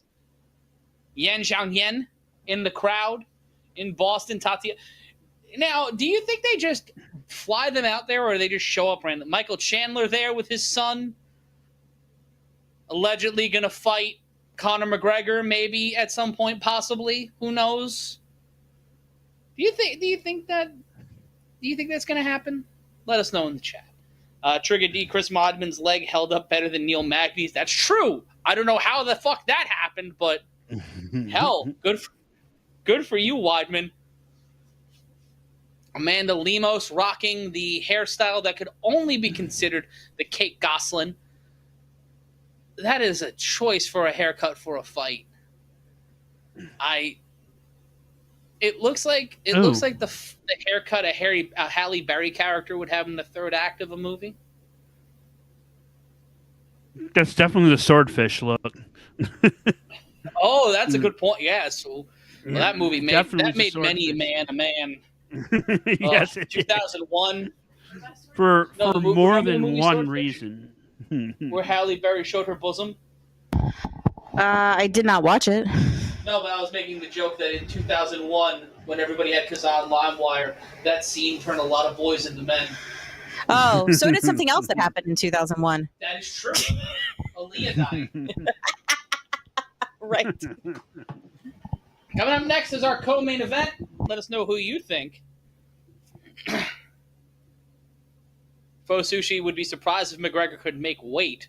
Do you think they would fight at 170? I think 170. They would have to fight at 170. They're not fighting at 155. McGregor fighting at 155 is a fucking fool's errand at this point. I wonder if he's just teasing everybody. He's never going to. He doesn't need to. That's the thing. Exactly. He doesn't have to do shit for the rest of his life. I think he's feeling a little out of the spotlight a little, and he wants to just kind of push a couple buttons. He's in the news relevant every week for punching something or doing something fucking stupid or getting arrested for doing something stupid. Well, maybe he needs to do it twice a week. I don't know. No, what he should do is quit fumble fucking around and make good use of his money.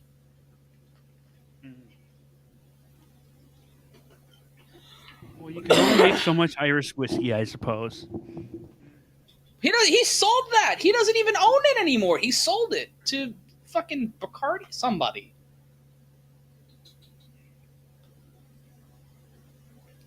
I don't know if McGregor gets into the octagon without being tested. I think they're saving him for 300 with somebody else who may or may not be fighting at 300. somebody who was on a card for the company that soon will be co-owned by this company.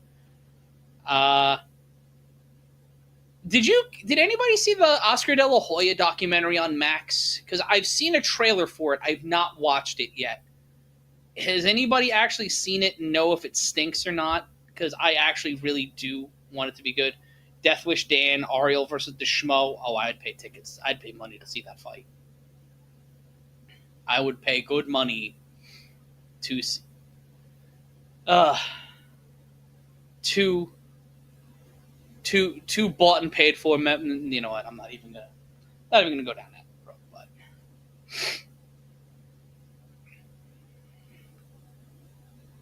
But Matt Ryan drawn by MG Geek and Stephanie Sotilli. Brock didn't have to test. That's true. But I feel like with all the scrutiny on Endeavor heading into the merger and all this stuff, I feel like they would have to test. Like there's a little bit more of a spotlight on them. Schmo and Helen got engaged. They're a very nice couple. I've seen them at some media events together. They support each other, so good for them.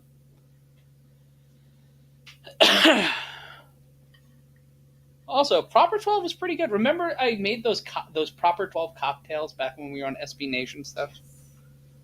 I took over our entire kitchen. And that was a lot. I cooked whiskey. It was a weird video. You can find it if you search on. You cooked? Yeah, I can cook. I'm not. I look like I eat. I can cook. Okay, fair enough.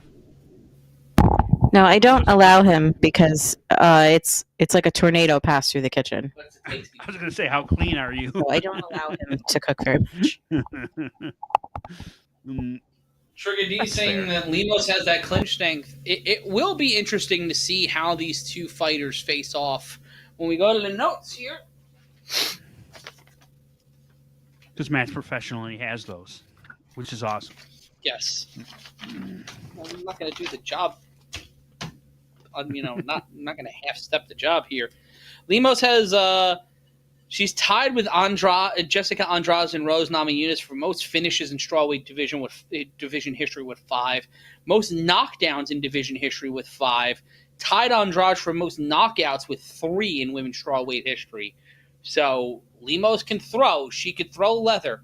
But let's remember, as they show Joanna Jędrzejczyk's head and what Zhang Weili did to Joanna Jędrzejczyk. Please don't forget that happened. Because we were here. We watched that fight. We called that fight. Zhang fucked her up. Oh, that's so right. Who knows if that'll... So I don't know if the champ is ill-prepared for that challenge ahead of her. Stephen Keller is saying she was unlucky against Andrade. Well, sorry, Stephen, but we're glad you're here. To those getting got in the streets, we've got you covered.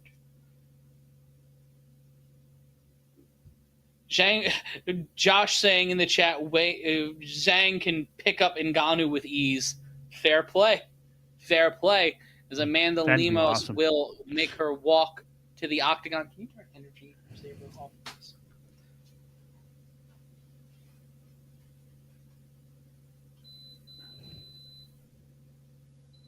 And taking a look, and Stephen Kelleher saying Joanna was over the peak. Look at that man with the mustache. There's a man with a spindly mustache watching him. Watch this man with the mustache. But there's a man with a spindly mustache. Do you see him right there in the bow tie? Wait till they turn right there. The white dude who looks like he's a member of the Nation of Islam. That is a hell of a look. There it is. There he is, right there in the back right, bald dude. Looks like he sells bean pies and penny farthings. You know what? I hope he has a kilt on. I hope I'm showing him the lower half because I want him to have a kilt because that would be great. I don't think he does, but it's a fair point. That would be and Marathon Refrigeration asking a bloody good question. How does this show not have an alcohol sponsor? Somebody get on that. Give us money. Give me money. I want money. I would like money. Give me money. Lemos getting ready into the octagon. It is going to be very interesting.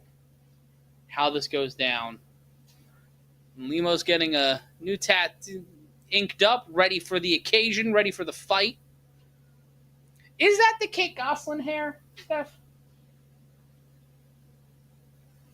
Yeah, a little bit. So she's a problem. If you have that haircut, you're a problem. So the haircut gives her a little bit of momentum. It gives her a little bit of momentum, but she's going. It's very aerodynamic. She turned Joanna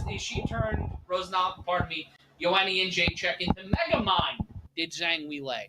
So who the fuck knows what's going to happen with this fight?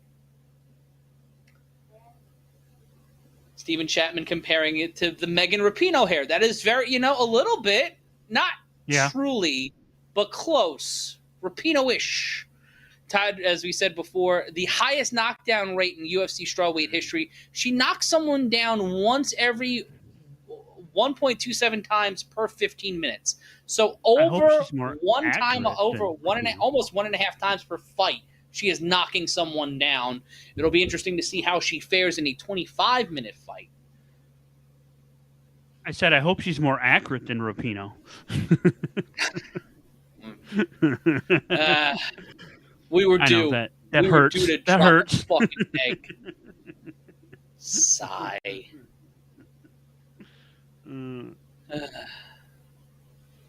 Chris Mathino I was out of it for that. I had to watch it after because that whole weekend was a blur. I was not. I will watch sports when I am awake. If you are getting me, I had to stop because me and Steph every year we would watch New Japan, the Wrestle Kingdom. Yep. Mm-hmm. Early in the morning, like we would get up for it, order food, do the whole thing, but can't do it no more. It's so hard to do. Yeah, especially when they went to 2 nights. That was rough. That second night was just almost impossible. Yeah. That second night has to be a bitch. Well, they don't do it. They went back to 1, so that's. Oh yeah. They do Wrestling Dontaku now or something, right? And Zhang Weili making her walk to the octagon, looking focused, looking sullen, looking like she is on her way to get indicted for a crime. I agree with Olive as we make our walk to the co-main event tonight. Thank you so much for joining us here on Matt Men. I'm Matt Ryan, joined alongside Stephanie Sotilli, MG Geek in my ear. And we're so glad you're joining us. And if you know people that like the UFC and they're watching a substandard post-show,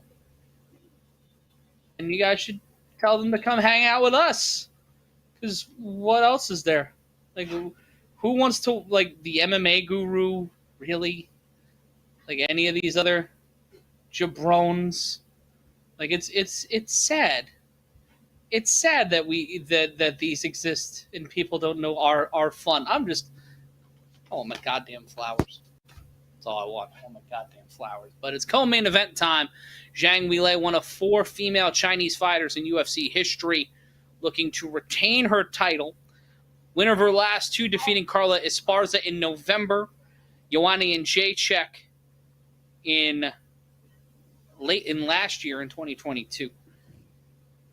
They knocked her out and has lost twice to Rose Namajunas, looking to make a successful defense of her title. Since Jacek kind of fell off, she was so dominant for so long, I didn't think anyone was going to take it from her. And now it's like hot-potatoed around a bit. Yeah, it's hot-potatoed around and went to Namajunas, then it went to Andrade, then Namajunas got back. And we had the whole, Zhang got it, and then Rose got it, and Zhang got it, and fucking... I think somebody has to leave the studio because they can't follow the rules. Jacek and Demetrius, weren't they like neck and neck for the longest title reigns there for a minute? Like title defense? Yeah, they were close, yeah. Yeah. It looked like, oh man, these lower weight classes are going to dominate. Because there was on the men's side, there was fear it was the 125 was. It almost killed the division. Yeah, Figueiredo and Moreno saved that division, in my opinion. Mm-hmm. Some of the best fights I've ever seen. Stephen Chapman, Magny has Yao Ming ankles. Trigger Magny's ankles have left the chat. Stanley Franklin shouting out all of the fat baby. I love my fat baby.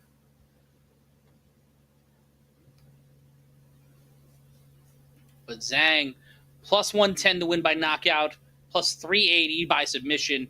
It'll be very interesting. Lemos, the plus 250 underdog.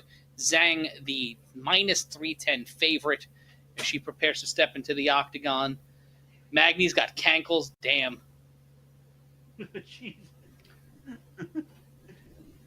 And, ever since that fight against Carla Esparza, we've not really seen much of Rose Namajunas. So that was saying she might be done. Yeah. Tail of the tape, Zhang Weili 34, Lemos 36, both 5'4". Zhang at championship weight 115, Lemos at 114. Lemos with the slight reach advantage, 65 to 63 inches against the defending champion. And wearing the colors of both Brazil and China's flags, Bruce Buffer announcing the co-main event, looking like a DMV magician.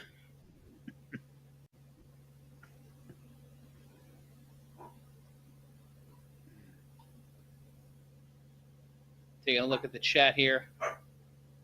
People want Trigger and me to run for president and vice president. Kevin McDonald, not the Kids in the Hall member, is your referee. That Kevin McDonald is actually very nice, though. I met Kevin McDonald. That's very sweet. And Josh in the chat saying, betting on favorites isn't fun, never great payoffs. That's why they're called favorites. Gambling tip from gambling expert Matt Ryan. Gambling writer Matt Ryan. Have not placed a bet on a sporting event since 2002. There's probably a story and good reasons why, right? I bet on a Raider-Tampa Bay Buccaneer game. Raiders got routed. Never put money up against anything again. Oh, man. Sure, I was 13, but who cares? Oh, the only sports bets I will do are teeny tiny ones, like sure things, like almost. 20 grand on the Final Four, just small bets. Oh yeah, teeny tiny ones, sure.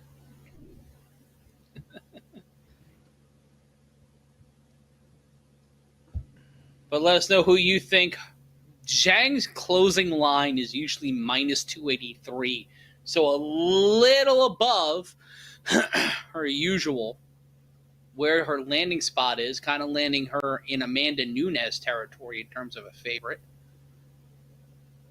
But we are getting ready for our co-main event here. And a lot of people in Boston excited for Zhang Weili. Never thought I'd say that sentence.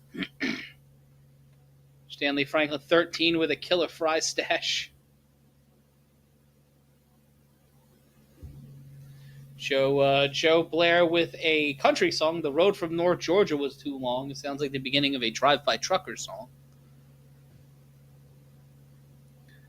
And it will be Lemos and Zhang. 5 rounds for the Strawweight Championship in our co-main event. And here we go, round 1. Both fighters will touch gloves. Standing in the center of the octagon. Zhang putting some pressure early. Lemos on her back foot, trying to step inside. Has the reach advantage. However, slight 2 inches may seem. It may be enough to play a little bit of keep away. And as soon as I say that, Zhang picks the ankle of Lemos. And Lemos now on her back.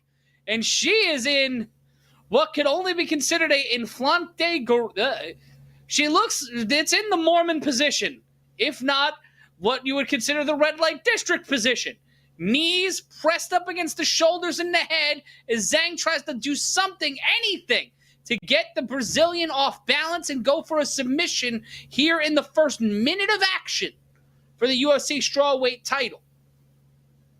Now inside control is Zhang, trying to pull the submission, trying to run the arm, her left arm underneath the neck of Amanda Lemos. 3:48 left to go in round number 1. Now trying to get in a choke, trying to isolate, punch to the ribs from both fighters. Zhang trying to posture up as Lemos trying to grab and isolate the shoulder of Zhang.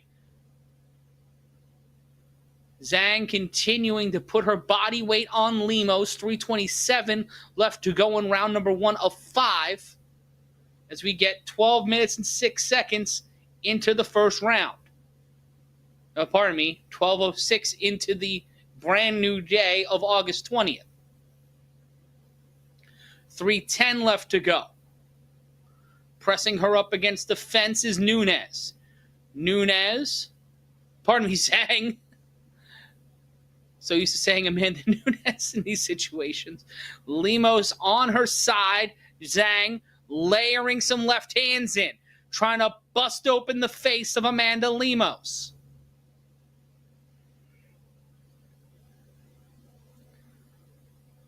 Figure fouring or grapevining, basically. The right leg of Lemos is Zhang, who's throwing left hands with impunity.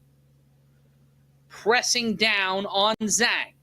Another forearm and an elbow from the champion. Driving forearm, trying to get it into the eyebrow. Really thin skin around the eyebrow can try to turn it into basically tissue paper. And just left hands, persistent, hammerous left hands from the champion as Lemos stuck up against the fence, trying to fight out of it, trying to stand up. 202 dragged back to the ground, and a cravat by Lemos. Lemos has it hooked in. Lemos trying to win here, trying to get the submission. Can Lemos pull off the upset? Can Lemos get it done? Lemos has Zhang in trouble. She is trying to tighten the vice. Zhang in trouble. You can see she is hard. She is trying to breathe. She is stuck. She is caught by the challenger. Can Lemos keep hold? Can Lemos pull off the upset and bust and knees to the spine by Zhang Weili as Lemos tries to hold on to that choke and now taking the back of Amanda Lemos is Zhang Weili, and she is unloading on the challenger. Punches in bunches as she takes the back of Amanda Lemos. Zhang telling Lemos, you're trying to play some fuck shit with me, I will ruin your fucking life. Lemos now posturing now on her back, avoiding giving up her back to the champion. 102 left to go now, and Zhang looking to fuck Lemos up on pure principle. 63-1 is the count in total strikes. Holy dickness. 50 seconds now. Inside control is Zhang. Can these fighters keep this pace for 4 rounds? I don't think so. Lemos getting her head dribbled off of the canvas inside the Boston Garden like Jalen Green giving up game 6 to the Heat. Jalen Brown. Point still stands. The Celtics choked that one. 25 seconds now left to go.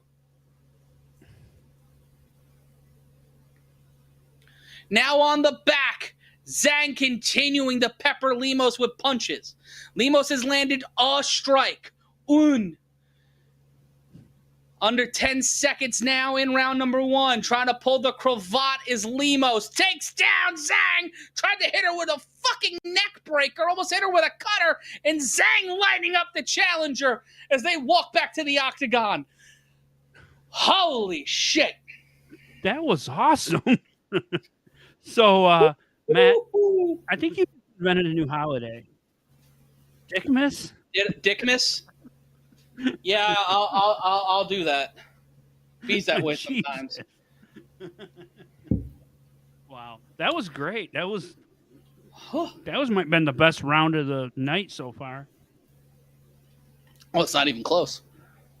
Mm-hmm. Zhang beat the shit out of her. How the hell, like, Lemos got so lucky with that choke attempt. First clip the first thing I can actually clip. Lemos grabbing that choke was a desperation move, and it bought her so much time. But as soon as Zhang got the back... when she got the back... That's not even an RKO. That's fucking LA Knight's finisher. Amanda Lemos hit LA Knight's cock the fucking headlock neckbreaker thing. Oh, that's great. Here we go at round number 2. Lemos whiffing on lefts and rights and then a head kick. Zhang. Head kick attempt blocked. Pardon me, evaded by Lemos. Kick to the knee missed by Zhang. Right hands landed by right hand landed by Lemos, left hand landed by Zhang. Kick to the body by Zhang. That was a Darce choke, pardon me, that Lemos almost pulled off.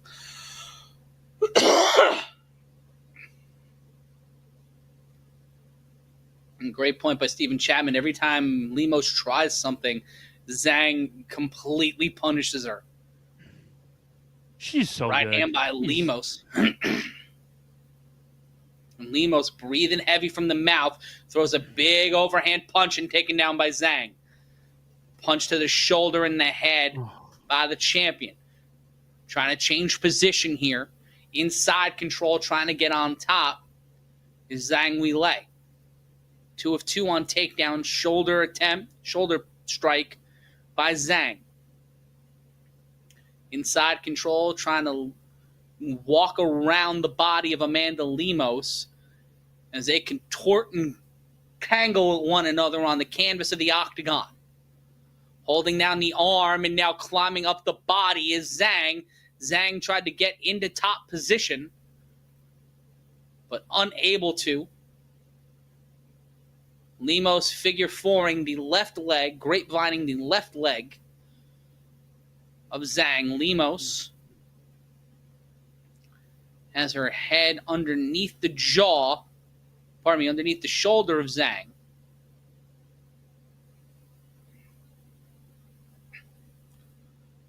Lemos eats another left hand from the champion. Trying to push up is Zhang. Transition. Lemos trying to get back up. Still on her back. Zhang controlling now.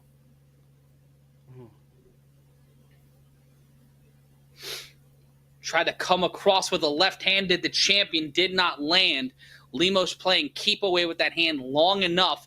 And forearms just driving her body weight is Zhang into the forearm, into the head of Amanda Lemos. 2:12 left to go in the round. Trying to push up and posture. And Lemos, in terms of ground control time, Zhang has controlled for 6:10. Could be pulling for the submission here. Takes the back, trying to take the back again inside control. Had 46 significant strikes from the ground. Taking the back is Zhang. Zhang trying to lock in the RNC. Lemos, comfortable with a vacant stare in her eyes. Trying to stay focused on making sure the world champion doesn't choke her out. Zhang kicking the inside of the thigh into the hip joint of Lemos to try to make sure she drops her legs and try to make sure that she can lock in the submission. Now lying on top of Lemos, driving that shoulder and bicep in underneath the jaw of Amanda Lemos. And then driving the forearm and the point of the elbow, just using her body as a fulcrum to drive it into the face. Zhang has been in top position for 7 minutes and 10 seconds of the first 9 minutes of this fight. That is insanity. Drop back down by Zhang as Lemos down onto the ground. The fact that Lemos is still in this is amazing. That is insane. Mm-hmm.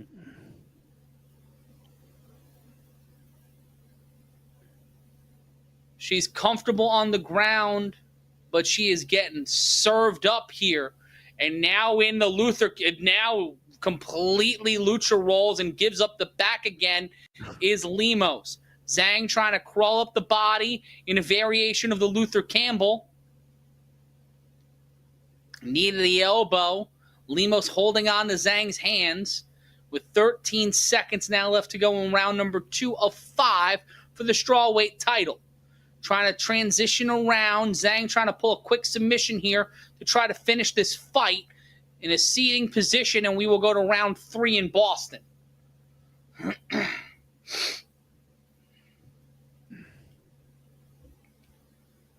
It is a tough night to be Amanda Lemos right now. She needs to make a few adjustments, to say the least. Yeah, everything, basically. Everything she tries, she gets almost there, and Zhang just says, "I'm done. Nope." She is denying Lemos every opportunity to get back into this fight. And it is impressive by the champion. The strength, the ability, the consistency, it's insane. It's why she's one of, if not one of the best fighters on the planet right now. That pretty much sums it up here in this title defense. What Stephen Chapman said. Great Wall of Weili. Yeah, the Great Wall of Weili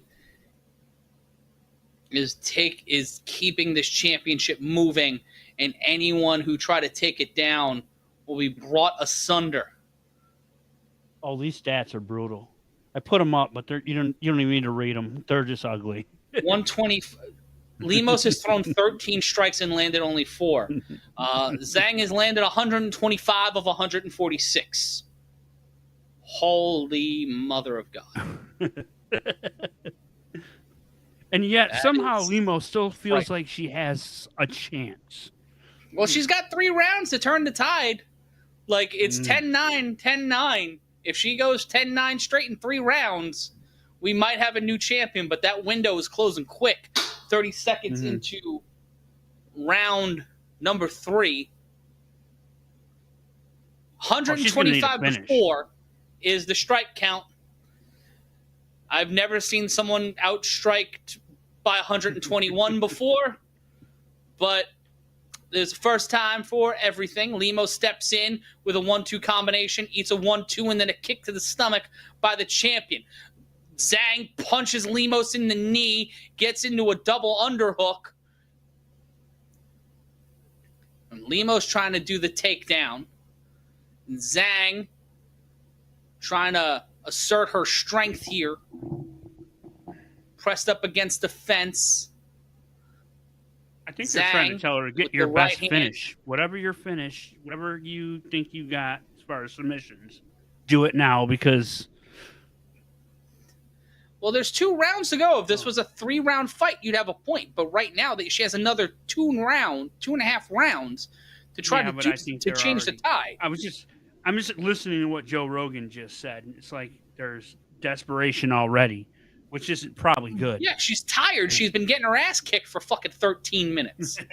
Lemos now on the ground, and stepping in is Zhang. She missed with the right hand, but gets immediately in the side control. Lemos breathing heavy here. 3 minutes remaining in the round, 13 minutes remaining in the fight. Lemos again smothered and covered by the champion. Transitioning now, giving up the back for a brief moment. Now fully giving up the back to Zhang Weili. Weili now trying to pull for an RNC, trying to pull for a submission. Lemos will drag them both down to the ground. And now trying to lock in. Holding on to the arm is Lemos. Holding on to both arms is the challenger. Not allowing any one of them to get underneath the jaw, slip underneath the chin, into the carotid artery, pull that RNC, and choke her out. Now still controlling the back, driving the face into the canvas now is the champion. Just trying to wear down the challenger, try to wear down the defenses, no longer has the back inside control, and pushing her head underneath the jaw of Lemos is Zhang. Now driving the forearm and the elbow into the face of Amanda Lemos. Apologies for that. Minute 35. Once again, in a variation of side control, almost drove her knee into the jaw on the ground, did Zhang.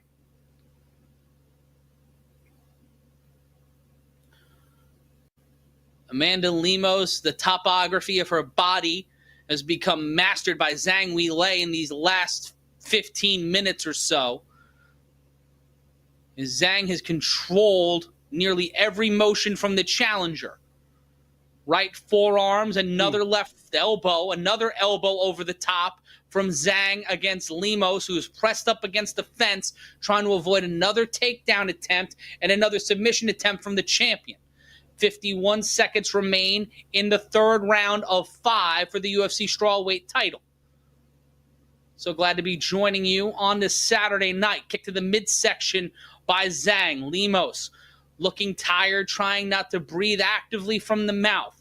34 seconds left to go in the round. Left-right combination. Only lands a right, did the champion. Head kick attempt avoided by the challenger. 25 seconds now left to go. 23 seconds in round number 3.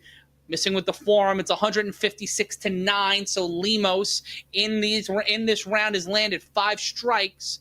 That more than doubled her output in rounds 1 and 2. And also 136, maybe 156 for the champion. And that'll be the end of round number 3. All right. And this is a one-sided affair, if there ever were one, as Zhang Weili, 3 rounds in. The adrenaline deep in Amanda Lemos' soul, has gone for now.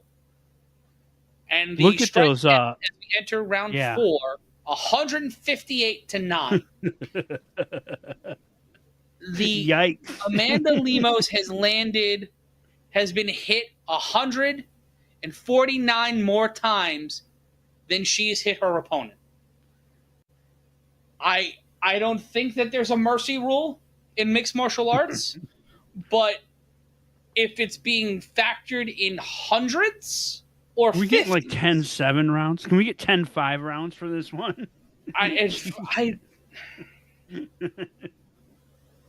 Oh. And here we go with round number 4. For them, it's sponsored by Manscaped. Us, it's sponsored by you. By your donations to the Super Chat. Donate now. Please. Round number 4. Both fighters will touch hands. Step back into the center of the octagon.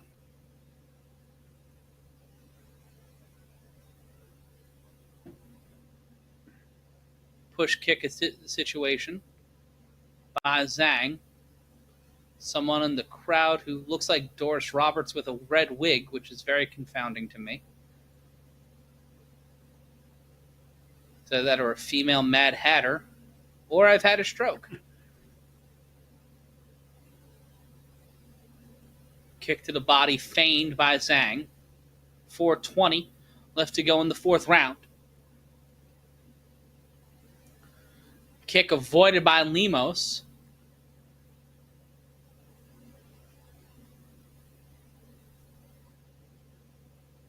Both fighters giving each other some reach and some respect. Zhang looks like she's just playing with her food, waiting for Lemos to make a mistake, trying to show her dominance here. Kick to the ankle after missing a head kick, did Zhang. Kick to the body, barely avoided by Lemos. I don't think it's a show. I think Lemos knows. Ooh, solid combination attempt there. Right, overhand right into a left uppercut by Lemos. Barely lands the right, couldn't get the left in clean. 3:30 left to go. Ooh, overhand right into a left to the body from Lemos. Okay, she's opening up. Okay. 3:19 left to go. Spins out after kick to the ankle. Missing with the right hand was Lemos. Kick to the ankle, followed up by another one by Zhang. 3:05 left to go in the round. Head kick attempt missed by Zhang. It's an interesting pivot here for the champion to change the way this fight has been progressing. And a little bit of a cut underneath the right eye of Lemos. Lemos coming in strong with a right uppercut and overhand left. Landed the right, did not land the left. Tried to throw straight right and avoids a left-right combination, does Lemos. This is the best we've seen of Lemos since probably the first round. Head kick attempt avoided by Lemos. Lemos drops Zhang, and then Zhang gets right back up. But that was the one shot Lemos had, and that window might have closed. She dropped Weili with a shot and then wasn't able to get the drop on the champion. And on solid right forearm, Zhang might be fumbling the bag here. The challenger might have got some confidence. Right hand to the jaw from the champion, and there's Zhang again getting the takedown. Played with her food for about 3 minutes and then decided to turn the afterburners on. Amanda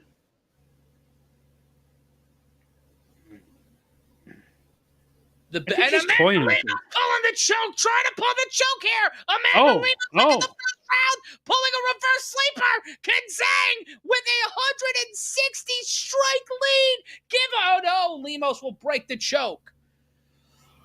She didn't have it far enough under. She had it on her chin. She didn't have it locked in deep enough, but still, this is the best we've seen from Amanda Lemos so far in this fight. She is battling here. She knows what she is up against. She is up against trying to turn it around and get a historic comeback here in the fourth round.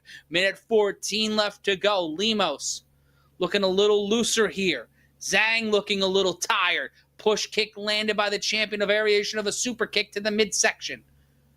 The challenger might be in the champion's kitchen a little bit. The challenger looking a little more confident here, even though she's being outstruck 177-19. How the fuck? You know what's even more amazing? 45 seconds. She's not busted open yet. No. Well, she's got a cut underneath her cheek, but the strikes were so proportioned across her body needed a midsection by Zhang. Right hand landed by the champion. Left-right combination. The champion lands a right, but the champion will get away, and they will collide into each other, and Lemos will be pressed Zhang up against the fence with 19 seconds left in our penultimate round of our penultimate fight. Left hand thrown by the champion. Head kick catching Lemos right underneath the armpit, almost caught her in the rib cage.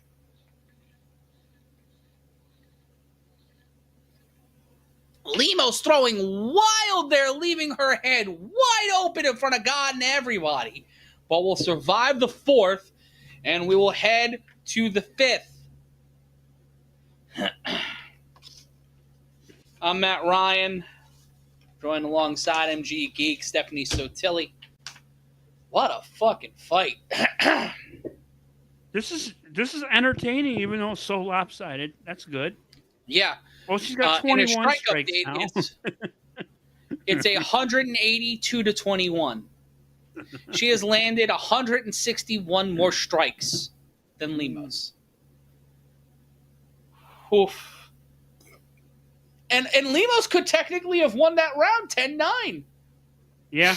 Someone could have given Lemos that round after being outshined maybe 10-9, 10-8 in round 1 and round 2 and round 3.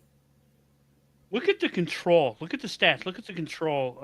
The ground control time is 12 minutes and 2 seconds to 26.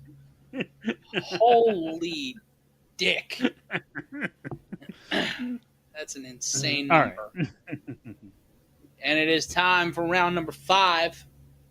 So a finish or nothing, right? Mm-hmm.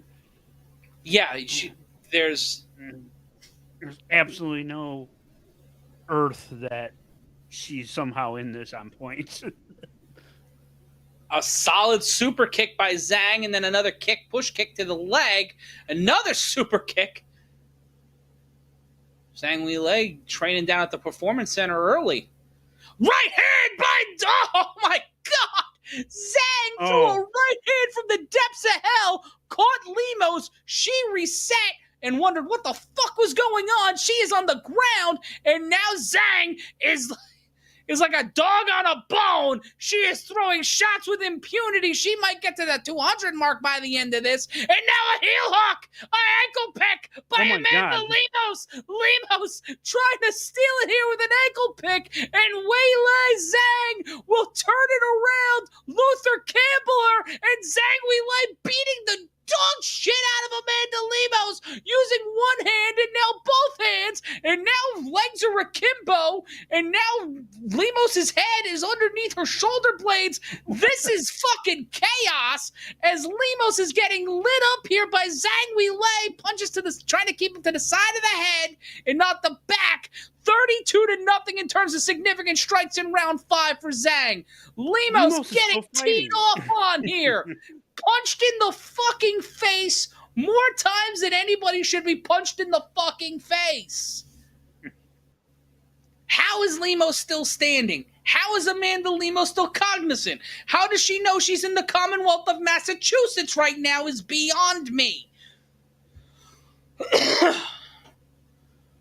Solid strikes here from Zhang Weili. Lemos in trouble here. Standing banana vertical base in the Luther Campbell position, brought back down onto her hands and knees by Zhang Weili. Weili now trying to pull a crucifix, and in the crucifix position, just throwing shots at Amanda Lemos. Lemos trying to peel out of it. Now Zhang on her hands and knees, but now getting back to punching Lemos in the fucking head. It's just consecutive blows. Lemos continuing to defend herself, but at this point, it's a fait accompli. At this point, you're just adding more damage to yourself. A knee to the head. It's completely exposed. Lemos' forehead. It's 265-21 in terms of total strikes. This is a fucking blowout. And Amanda Lemos could have won the fight 3 times. Another takedown by Zhang.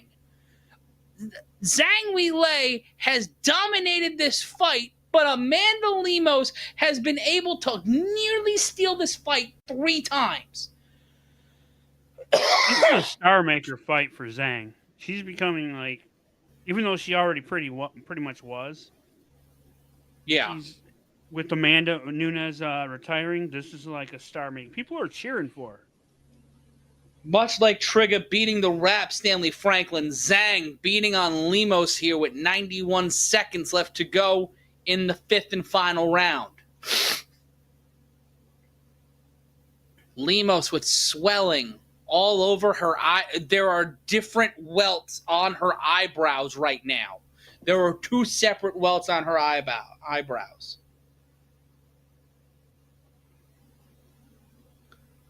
And then just consecutive knees. Persistent knees to the ribs by Zhang Weili. And we are at the 1-minute mark of this fight. Zhang Weili, the largest total strike differential in a women's UFC fight in history. Jesus. And I'm assuming the men's goes back to the Dark Ages in one of those fights. It's 278-21. It's about to be 300-21. Yeah. Because just all of those strikes to the ribs from Zhang just continue to pile up. And again, Lemos almost trying to pull the neck and pull a fucking guillotine.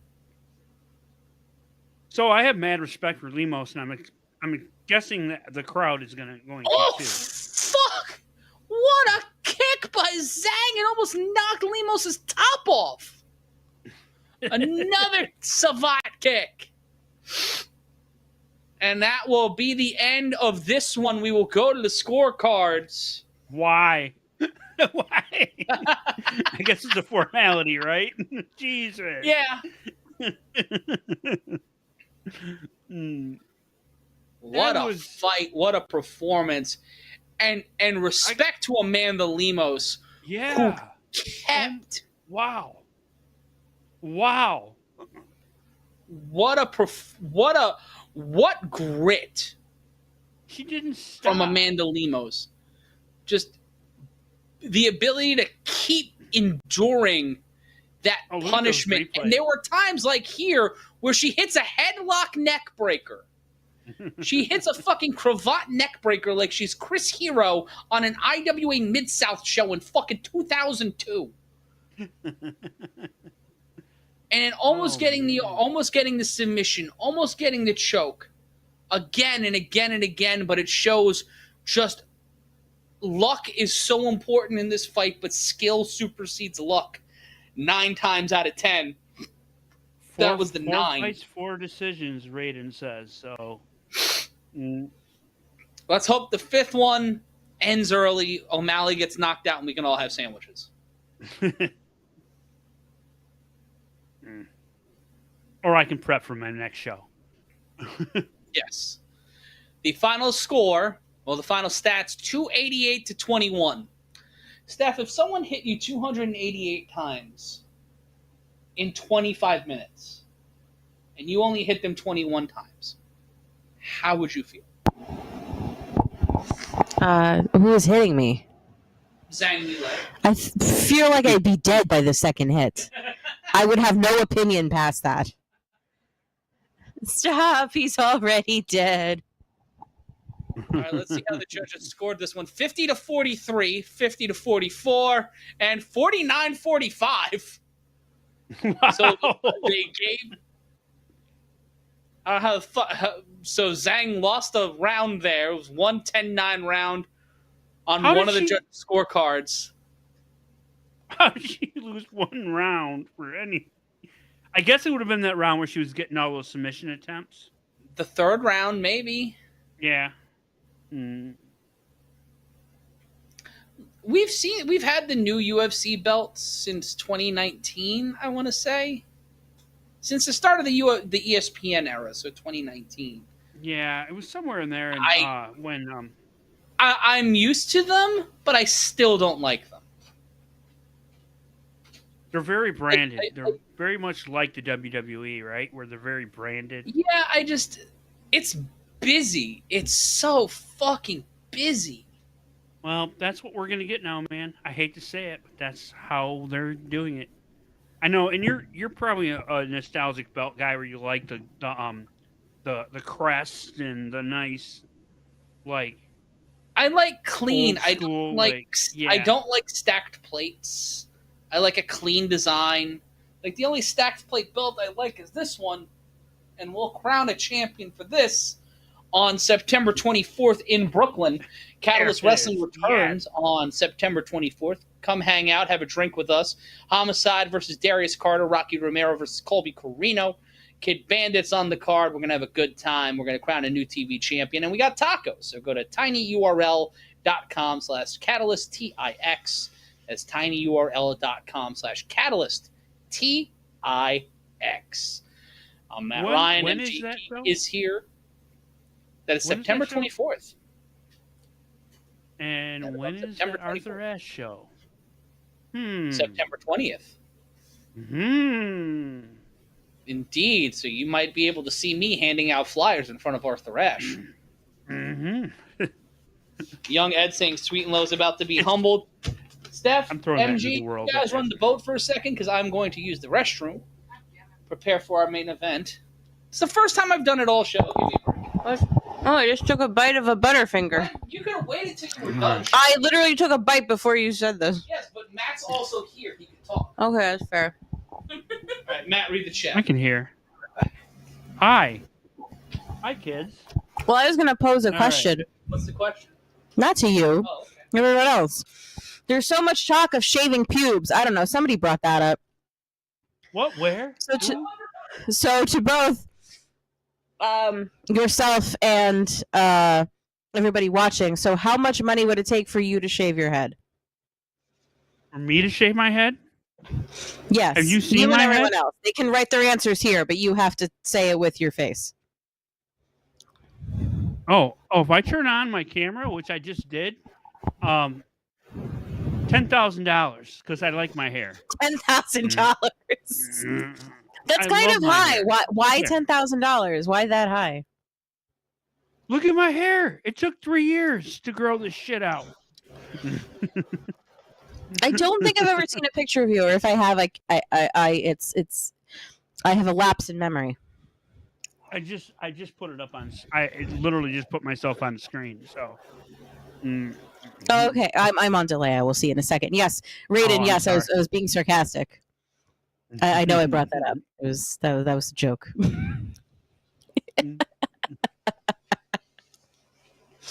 I love that that we don't know these people watching us just by name only. Like it makes me wonder how they live their lives that brings them here. I don't like what Matt does. I'm going to tell you how on delay I am. Matt is still on my screen. Oh, you are. Oh.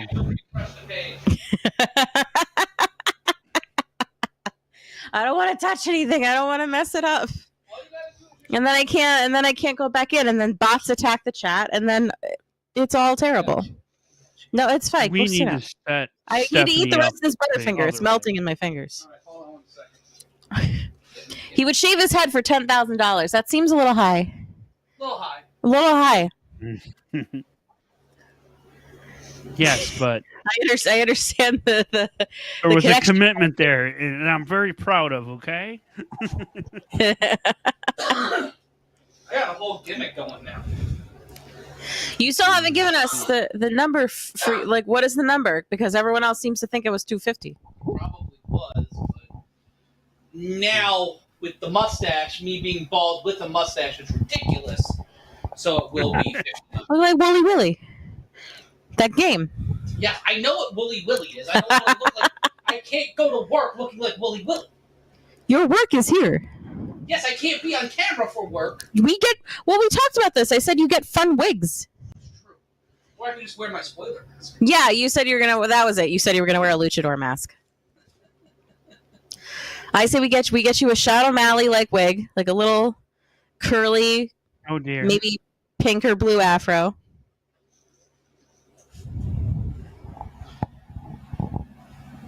Only shave my head if you shave yours. Fuck no. I didn't say this. I'm a lady. We need our hair. Hold on, I have Kelleher says he wakes up by looking perfect. Good for you. Wait, the UFC's returning to Sydney at some point, so we're gonna have. Oh, let's go! That's gonna be an afternoon show, I think. Maybe. I hope. Will it?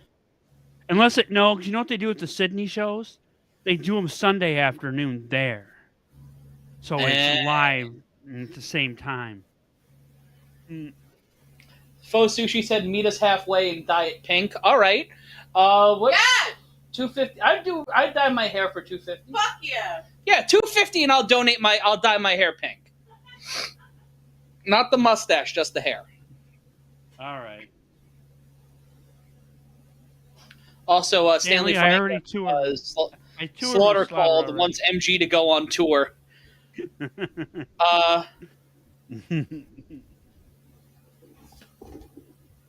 I'm Matt Ryan joined alongside. Check the bit rate if you can, Matt. Sure. Your bit rate? Just take a look at the YouTube. That might have been because I was away. I'm not sure, but you may want to fix the bit rate as it is lower than recommended.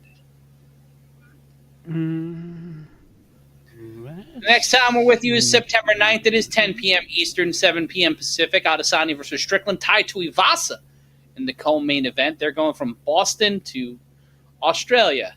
That is a fucking trip.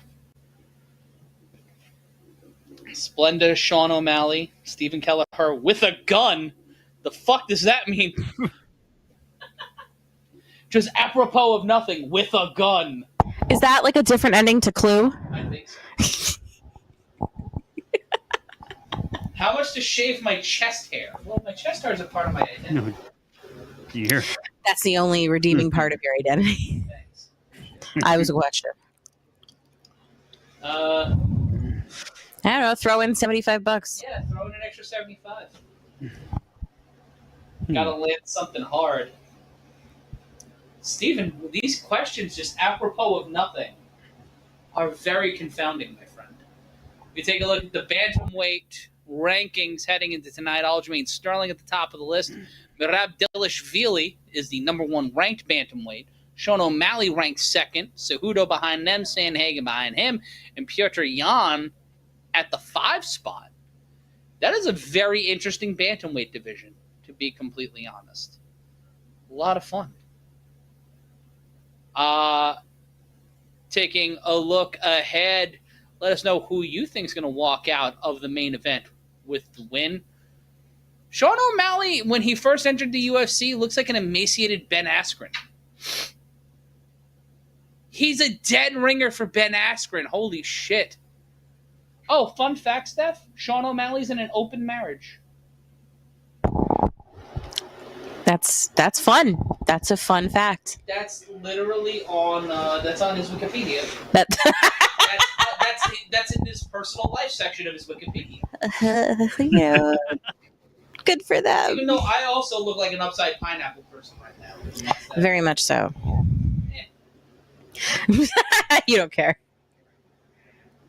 My whole gimmick, I guess, now is absurd looking but very good at his job. It's unassuming talent. It's like Sure. It's very Michigan J Frog. Or when people watch you, though, that's the only time that. That's true. Yeah. The rest of the time, I'm completely silent. Monk-like state. Right? Olive, what do you think? Oh. She just wants you to stop yelling. That's fair. But Olive, that's how Daddy makes his money. Olive chewing her own fur as she is wont to do. It's okay, Olive. Shout out to the fat baby. Sean is Chase Hooper if he grew up in Fresno. Shaking Sean, he knows. Aljo might fuck him up. Why did Sean O'Malley dress like he was in Thriller with that? Is it fair to say Sean O'Malley's a herb? Because he feels like a herb. A herb? What is that? Would Def define that? Tekashi 6'9". I need. Poser. He's a rapper? Oh, okay. Like, I like O'Malley as a fighter. He's a rat? Is that what you're saying? No. He's just like, he's a phony. Got it. Like, it's all performative. It's all for ha-ha. It's a gimmick. Ah, okay. So people who have gimmicks are phonies. Is that what you're saying? I'm a professional phony. That's the thing. Is like, it's hard to get behind, like, guys like him and fucking Cody Garb. Not Cody Garb. Fucking Colby Covington. Guys like that. It's hard for me. There's no, like, it's not even politics. It's authenticity. Like Jorge Masvidal, the Diaz brothers, they are who they are. Dylan Dennis is a fucking gimmick. Mercy for the Diaz brothers. Yes. So it's hard for me to, like, give them any credence when there's this facade. Like, Conor is Conor. Whether you love him or you hate him, he is who he is. Same thing with, Tony Ferguson and Max Holloway. But then, So you have a problem with the assumed hypocrisy? yes. Okay. Well, it's not as much as the assumed hypocrisy. It's these guys are, a lot of the knocks people give Roman Reigns pre-comeback, pre-return, Mm-hmm. are is this. And I don't like it being kind of, and I know there's hypocrisy there for me because of wrestling and, like, my views on the business. That's what I was getting at. I know. But at the end of my life, I feel like I've been more cognizant of that being a net negative than let's see. It's really on your tombstone will read, look, I was a carny, but at least I was an honest carny. Look at you thinking that I'm going to have a grave.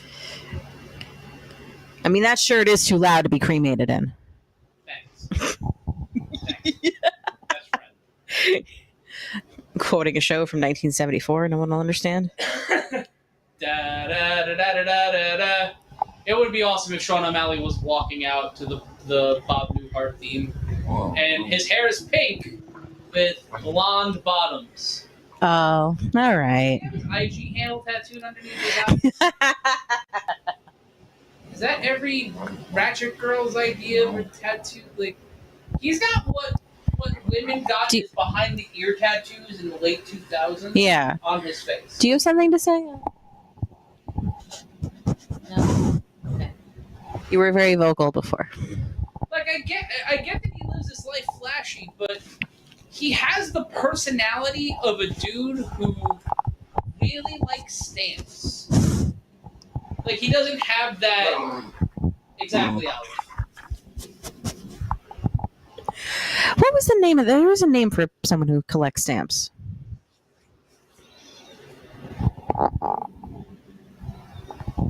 Stamp collector? No, philatelist, something. I don't know. I didn't go to school.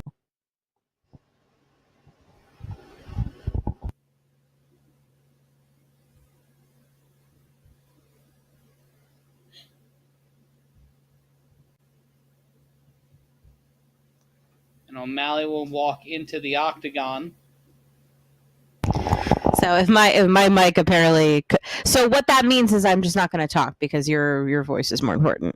No, your mic is higher on the board. Oh, that's a problem. Yes. I'll bring mine up and bring my mic in. I won't say anything. I'm gonna let the big pink man do what he's doing. Thank you.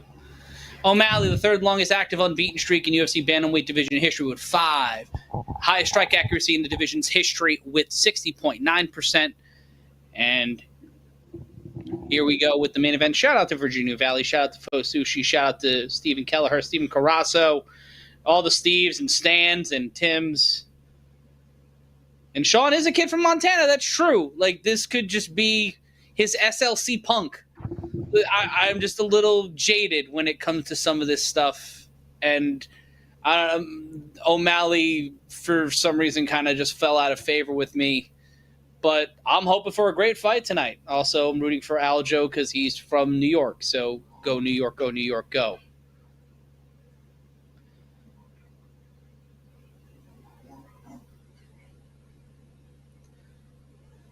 And O'Malley, this entrance has taken forever. As Olive is being a fat baby. Let us know your predictions in the chat on who will walk out with the win tonight in our main event.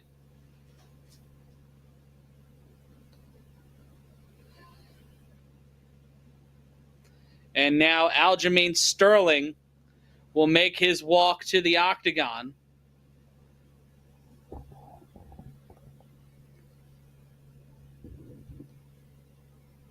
I'm trying to... Am I fine now?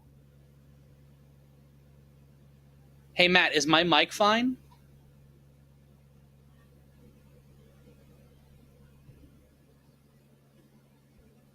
And if he's talking to me, I can't hear him. So that's fun. And now Aljamain Sterling will make his walk to the octagon.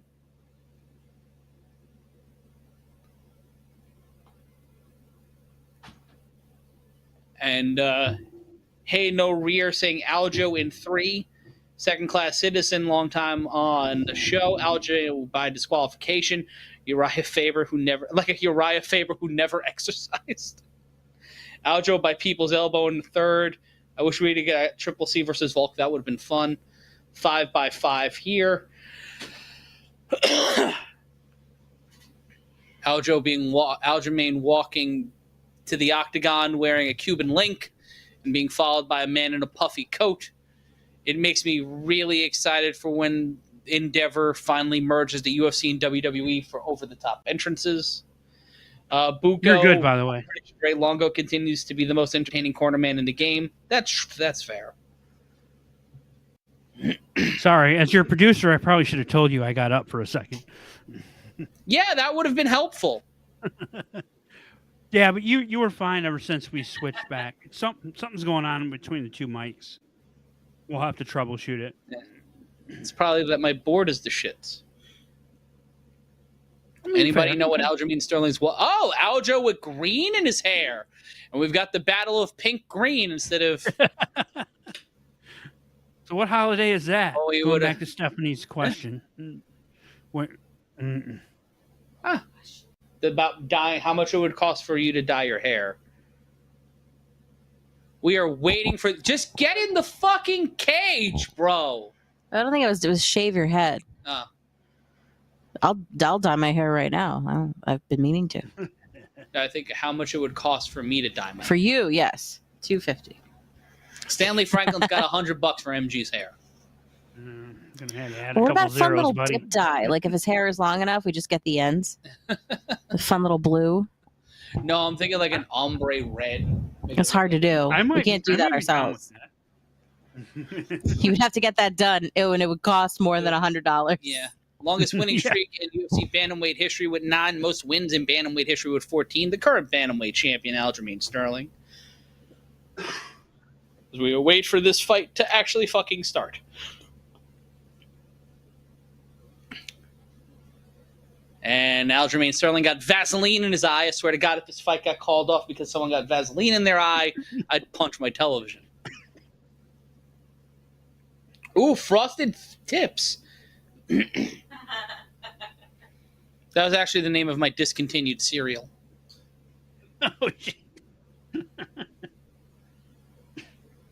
Stanley Franklin, hey, if you guys want to donate $400 for me to get the board I want to get that actually works, do it. Do it, cowards. You won't. Also, because Steph's holding her mic like this, and mine is a distance away. Should I also distance away? No, it's not. It's not. You're doing it fine. It's just I have because it's a cardioid mic. And I can't talk like this for 3 hours. My neck would break.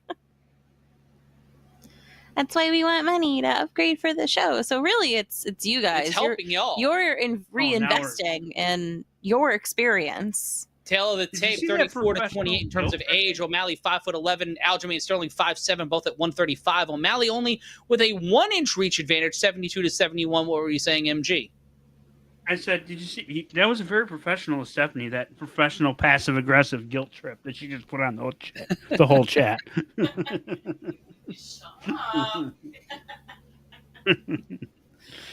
Oh, shit, they matched Bruce's jacket. That's right. Did they plan this? Did they text each other? Are they secretly besties? Or maybe this is Bruce trying to broker peace? Does he have diamonds in his shirt? That's great.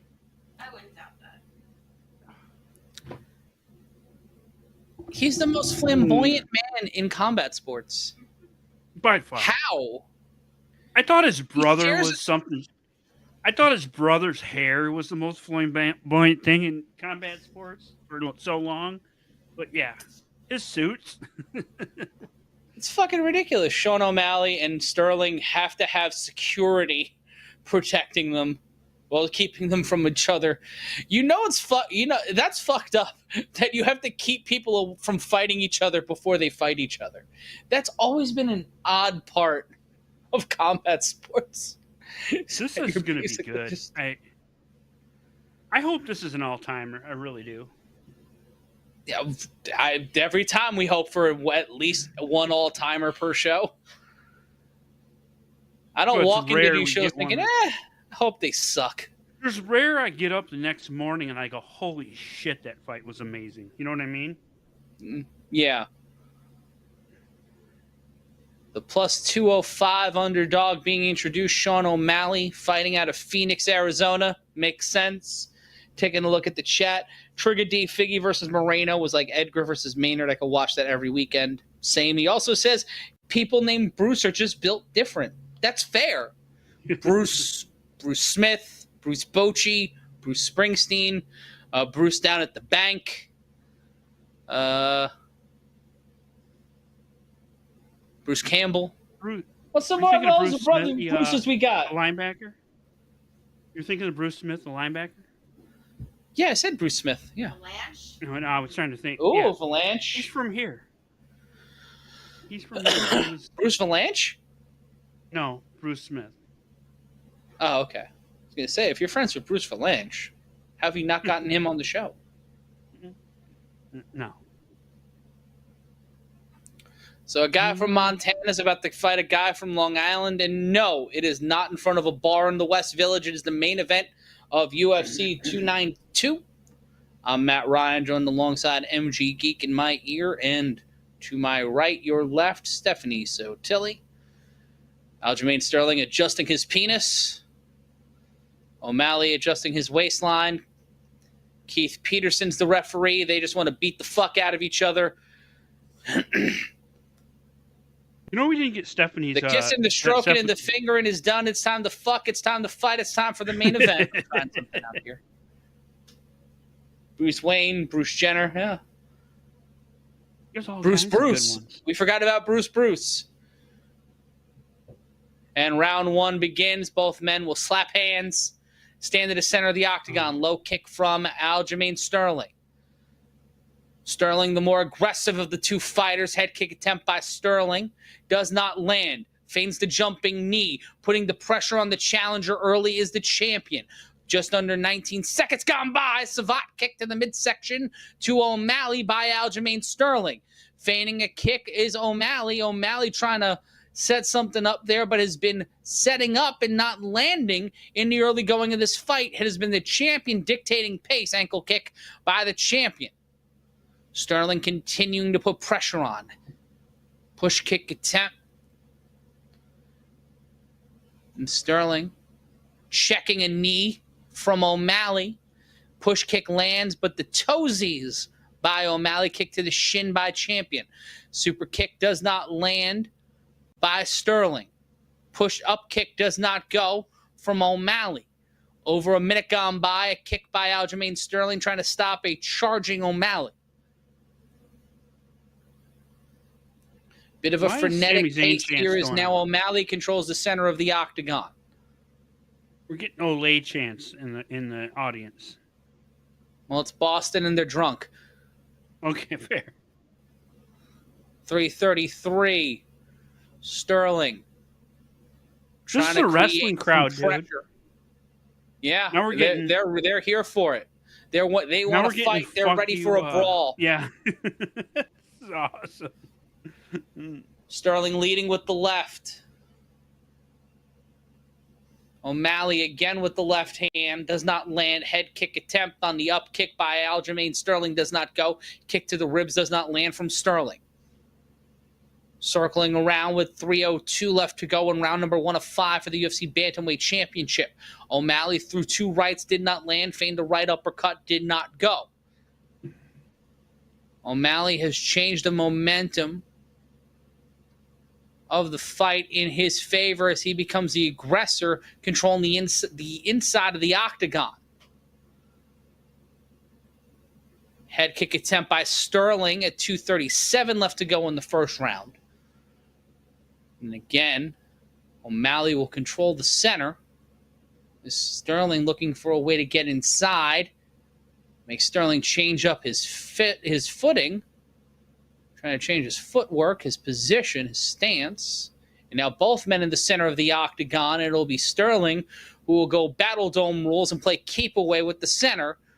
But both men will step back in. You see a bit of the height advantage, and there's a kick to the knee, and that buckled Sterling for a moment. O'Malley with his hands down, 2 minutes left to go in the first round. Left hand avoided by the champion. Kick to the ankle of the challenger.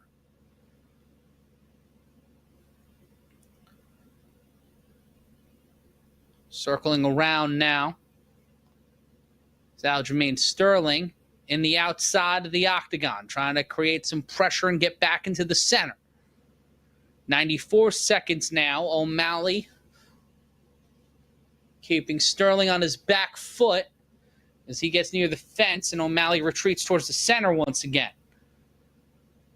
It has been a feeling out round, more than any other we've seen tonight.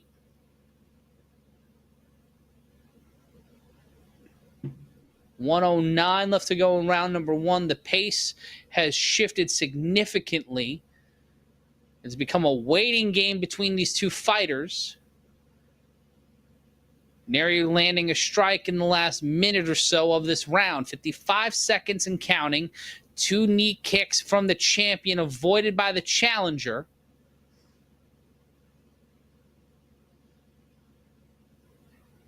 Commentators on television saying it is a hard round to score.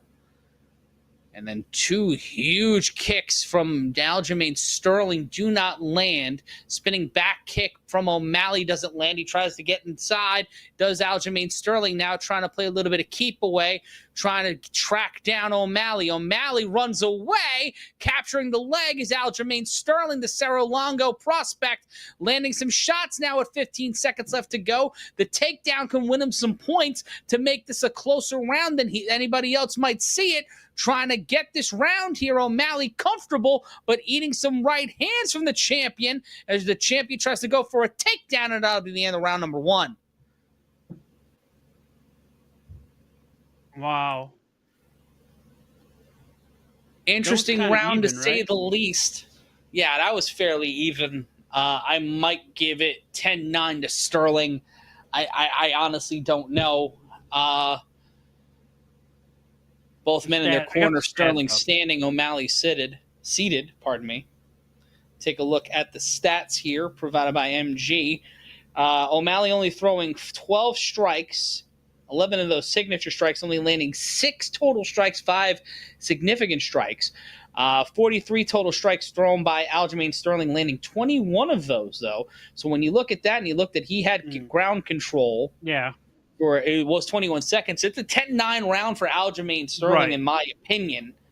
Right. But I would go it's with close. That. It's close. Just because it didn't feel like anybody controlled the fight for longer than 10, 15 seconds at a time.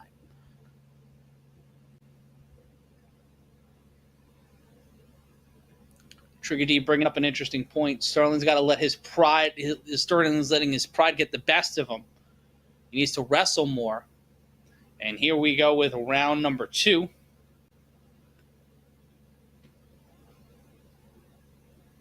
Head kick avoided. Push kick, O'Malley falls down and Aljamain Sterling strikes. Trying to get the takedown as O'Malley's back standing, pressed up against the fence.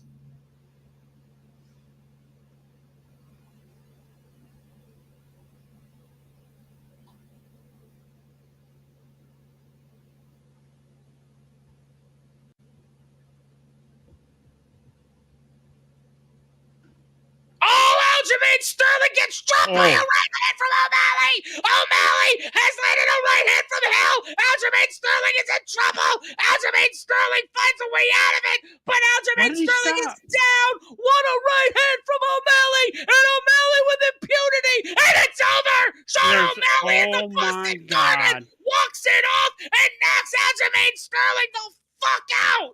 God damn. What an upset.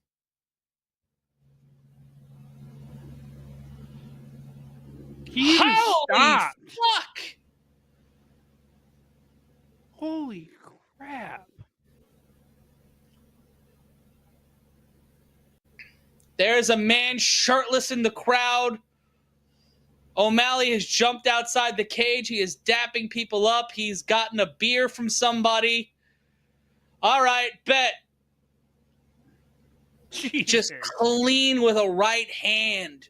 Just a right uppercut, bam, to the fucking jaw, and walks it off like Barry Bonds fresh off a Balco shipment.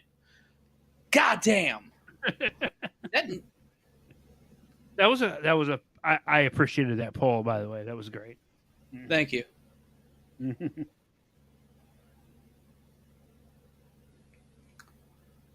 Fuck. Wow. I didn't say the kid couldn't fucking fight, Raiden. I just found his personality to be a little I didn't think he wasn't a great fighter. I didn't say, it's not like I said that at any point. Oh. But fuck, what look a at that. right hand. And there it is, just that, it was an overhand, not an uppercut. He caught him over the top. just right in the cheekbone, right here. Just the perfect, waited for it, overextended, react, bam. Sterling just made a mistake. He pulled back at the wrong time. He lost sight of it for 1 second and then couldn't get his bearings together and then just fucking teeing off. And then that was hammer fists and everything else. So O'Malley stopped. There was a hesitation, and I thought maybe Sterling was going to be able to move back and get out of the way for a second. Tucker 88's right. I did get my quick fight. Fuck, wow. You got to run this one back though, right? Like they're going to have to now, right? I would think so. Actually, the last 2 fights you might have to run back. You can make an argument for it, I suppose. Well, you can't run Lemos back. She got decimated for 5 rounds. Yeah, but she survived. And there's no one left. So. Oh, it's Aljamain Sterling is. You can see it.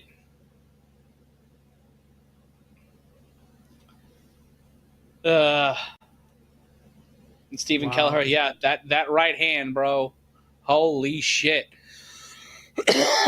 Whether I'm a fan of Sean O'Malley's persona or not, whether I'm a fan of I'm a fan of how he fights, and he fucking knocked it out of the park tonight, and he is the new bantamweight champion of the UFC. Wow. Let's see what he has to say. See what he has to say post-fight, and then we'll call this a night. What do you think? Yeah. As his wife and possibly his girlfriend are in there. Is he the first polygamist to become UFC champion? Is there a stat on that? Faux sushi with the Merab Delashvili. That would be him, and O'Malley would be fun. So here's something I just realized. Thanks, if you want to be a Sean O'Malley fan, you just got to go buy a clown's wig. Yeah. And you're a fan. It's easy. Wow. Because I just saw a bunch of shots of people in the audience with them. Amazing.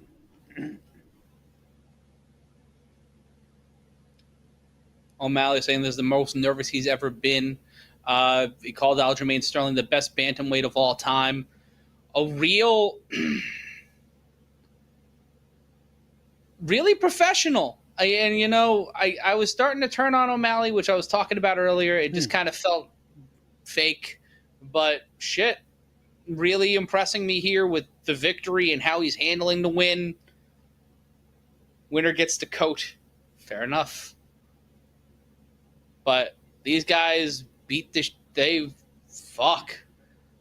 I am at a loss for words. He just said it only takes one mistake against me. Yep. And that's all it was, one mistake. But I think we can go home on that.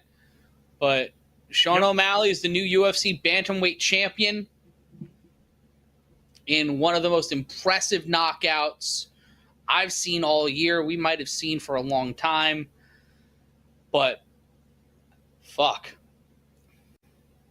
What a night. What a group of fights. We'll be back with you on September 9th. We've got 4 more shows this year for you. 5. We've got UFC a bonus show, every single month, and we have Ngannou and Fury in October. We might pop up every once in a while for some other stuff. And there's Sean O'Malley with, I believe, his wife, dapping up someone who looks like Jungle Boy, dapping up someone else who might be his sister. I think that's his mom. But on that note, thank y'all. Thank you for being sweeties. Thank you for being listeners, part of our show, and it's truly appreciated. Until next time, for Stephanie Sotilli and for MG Geek, I'm Matt Ryan. So long as Vida Sane. Farewell. Good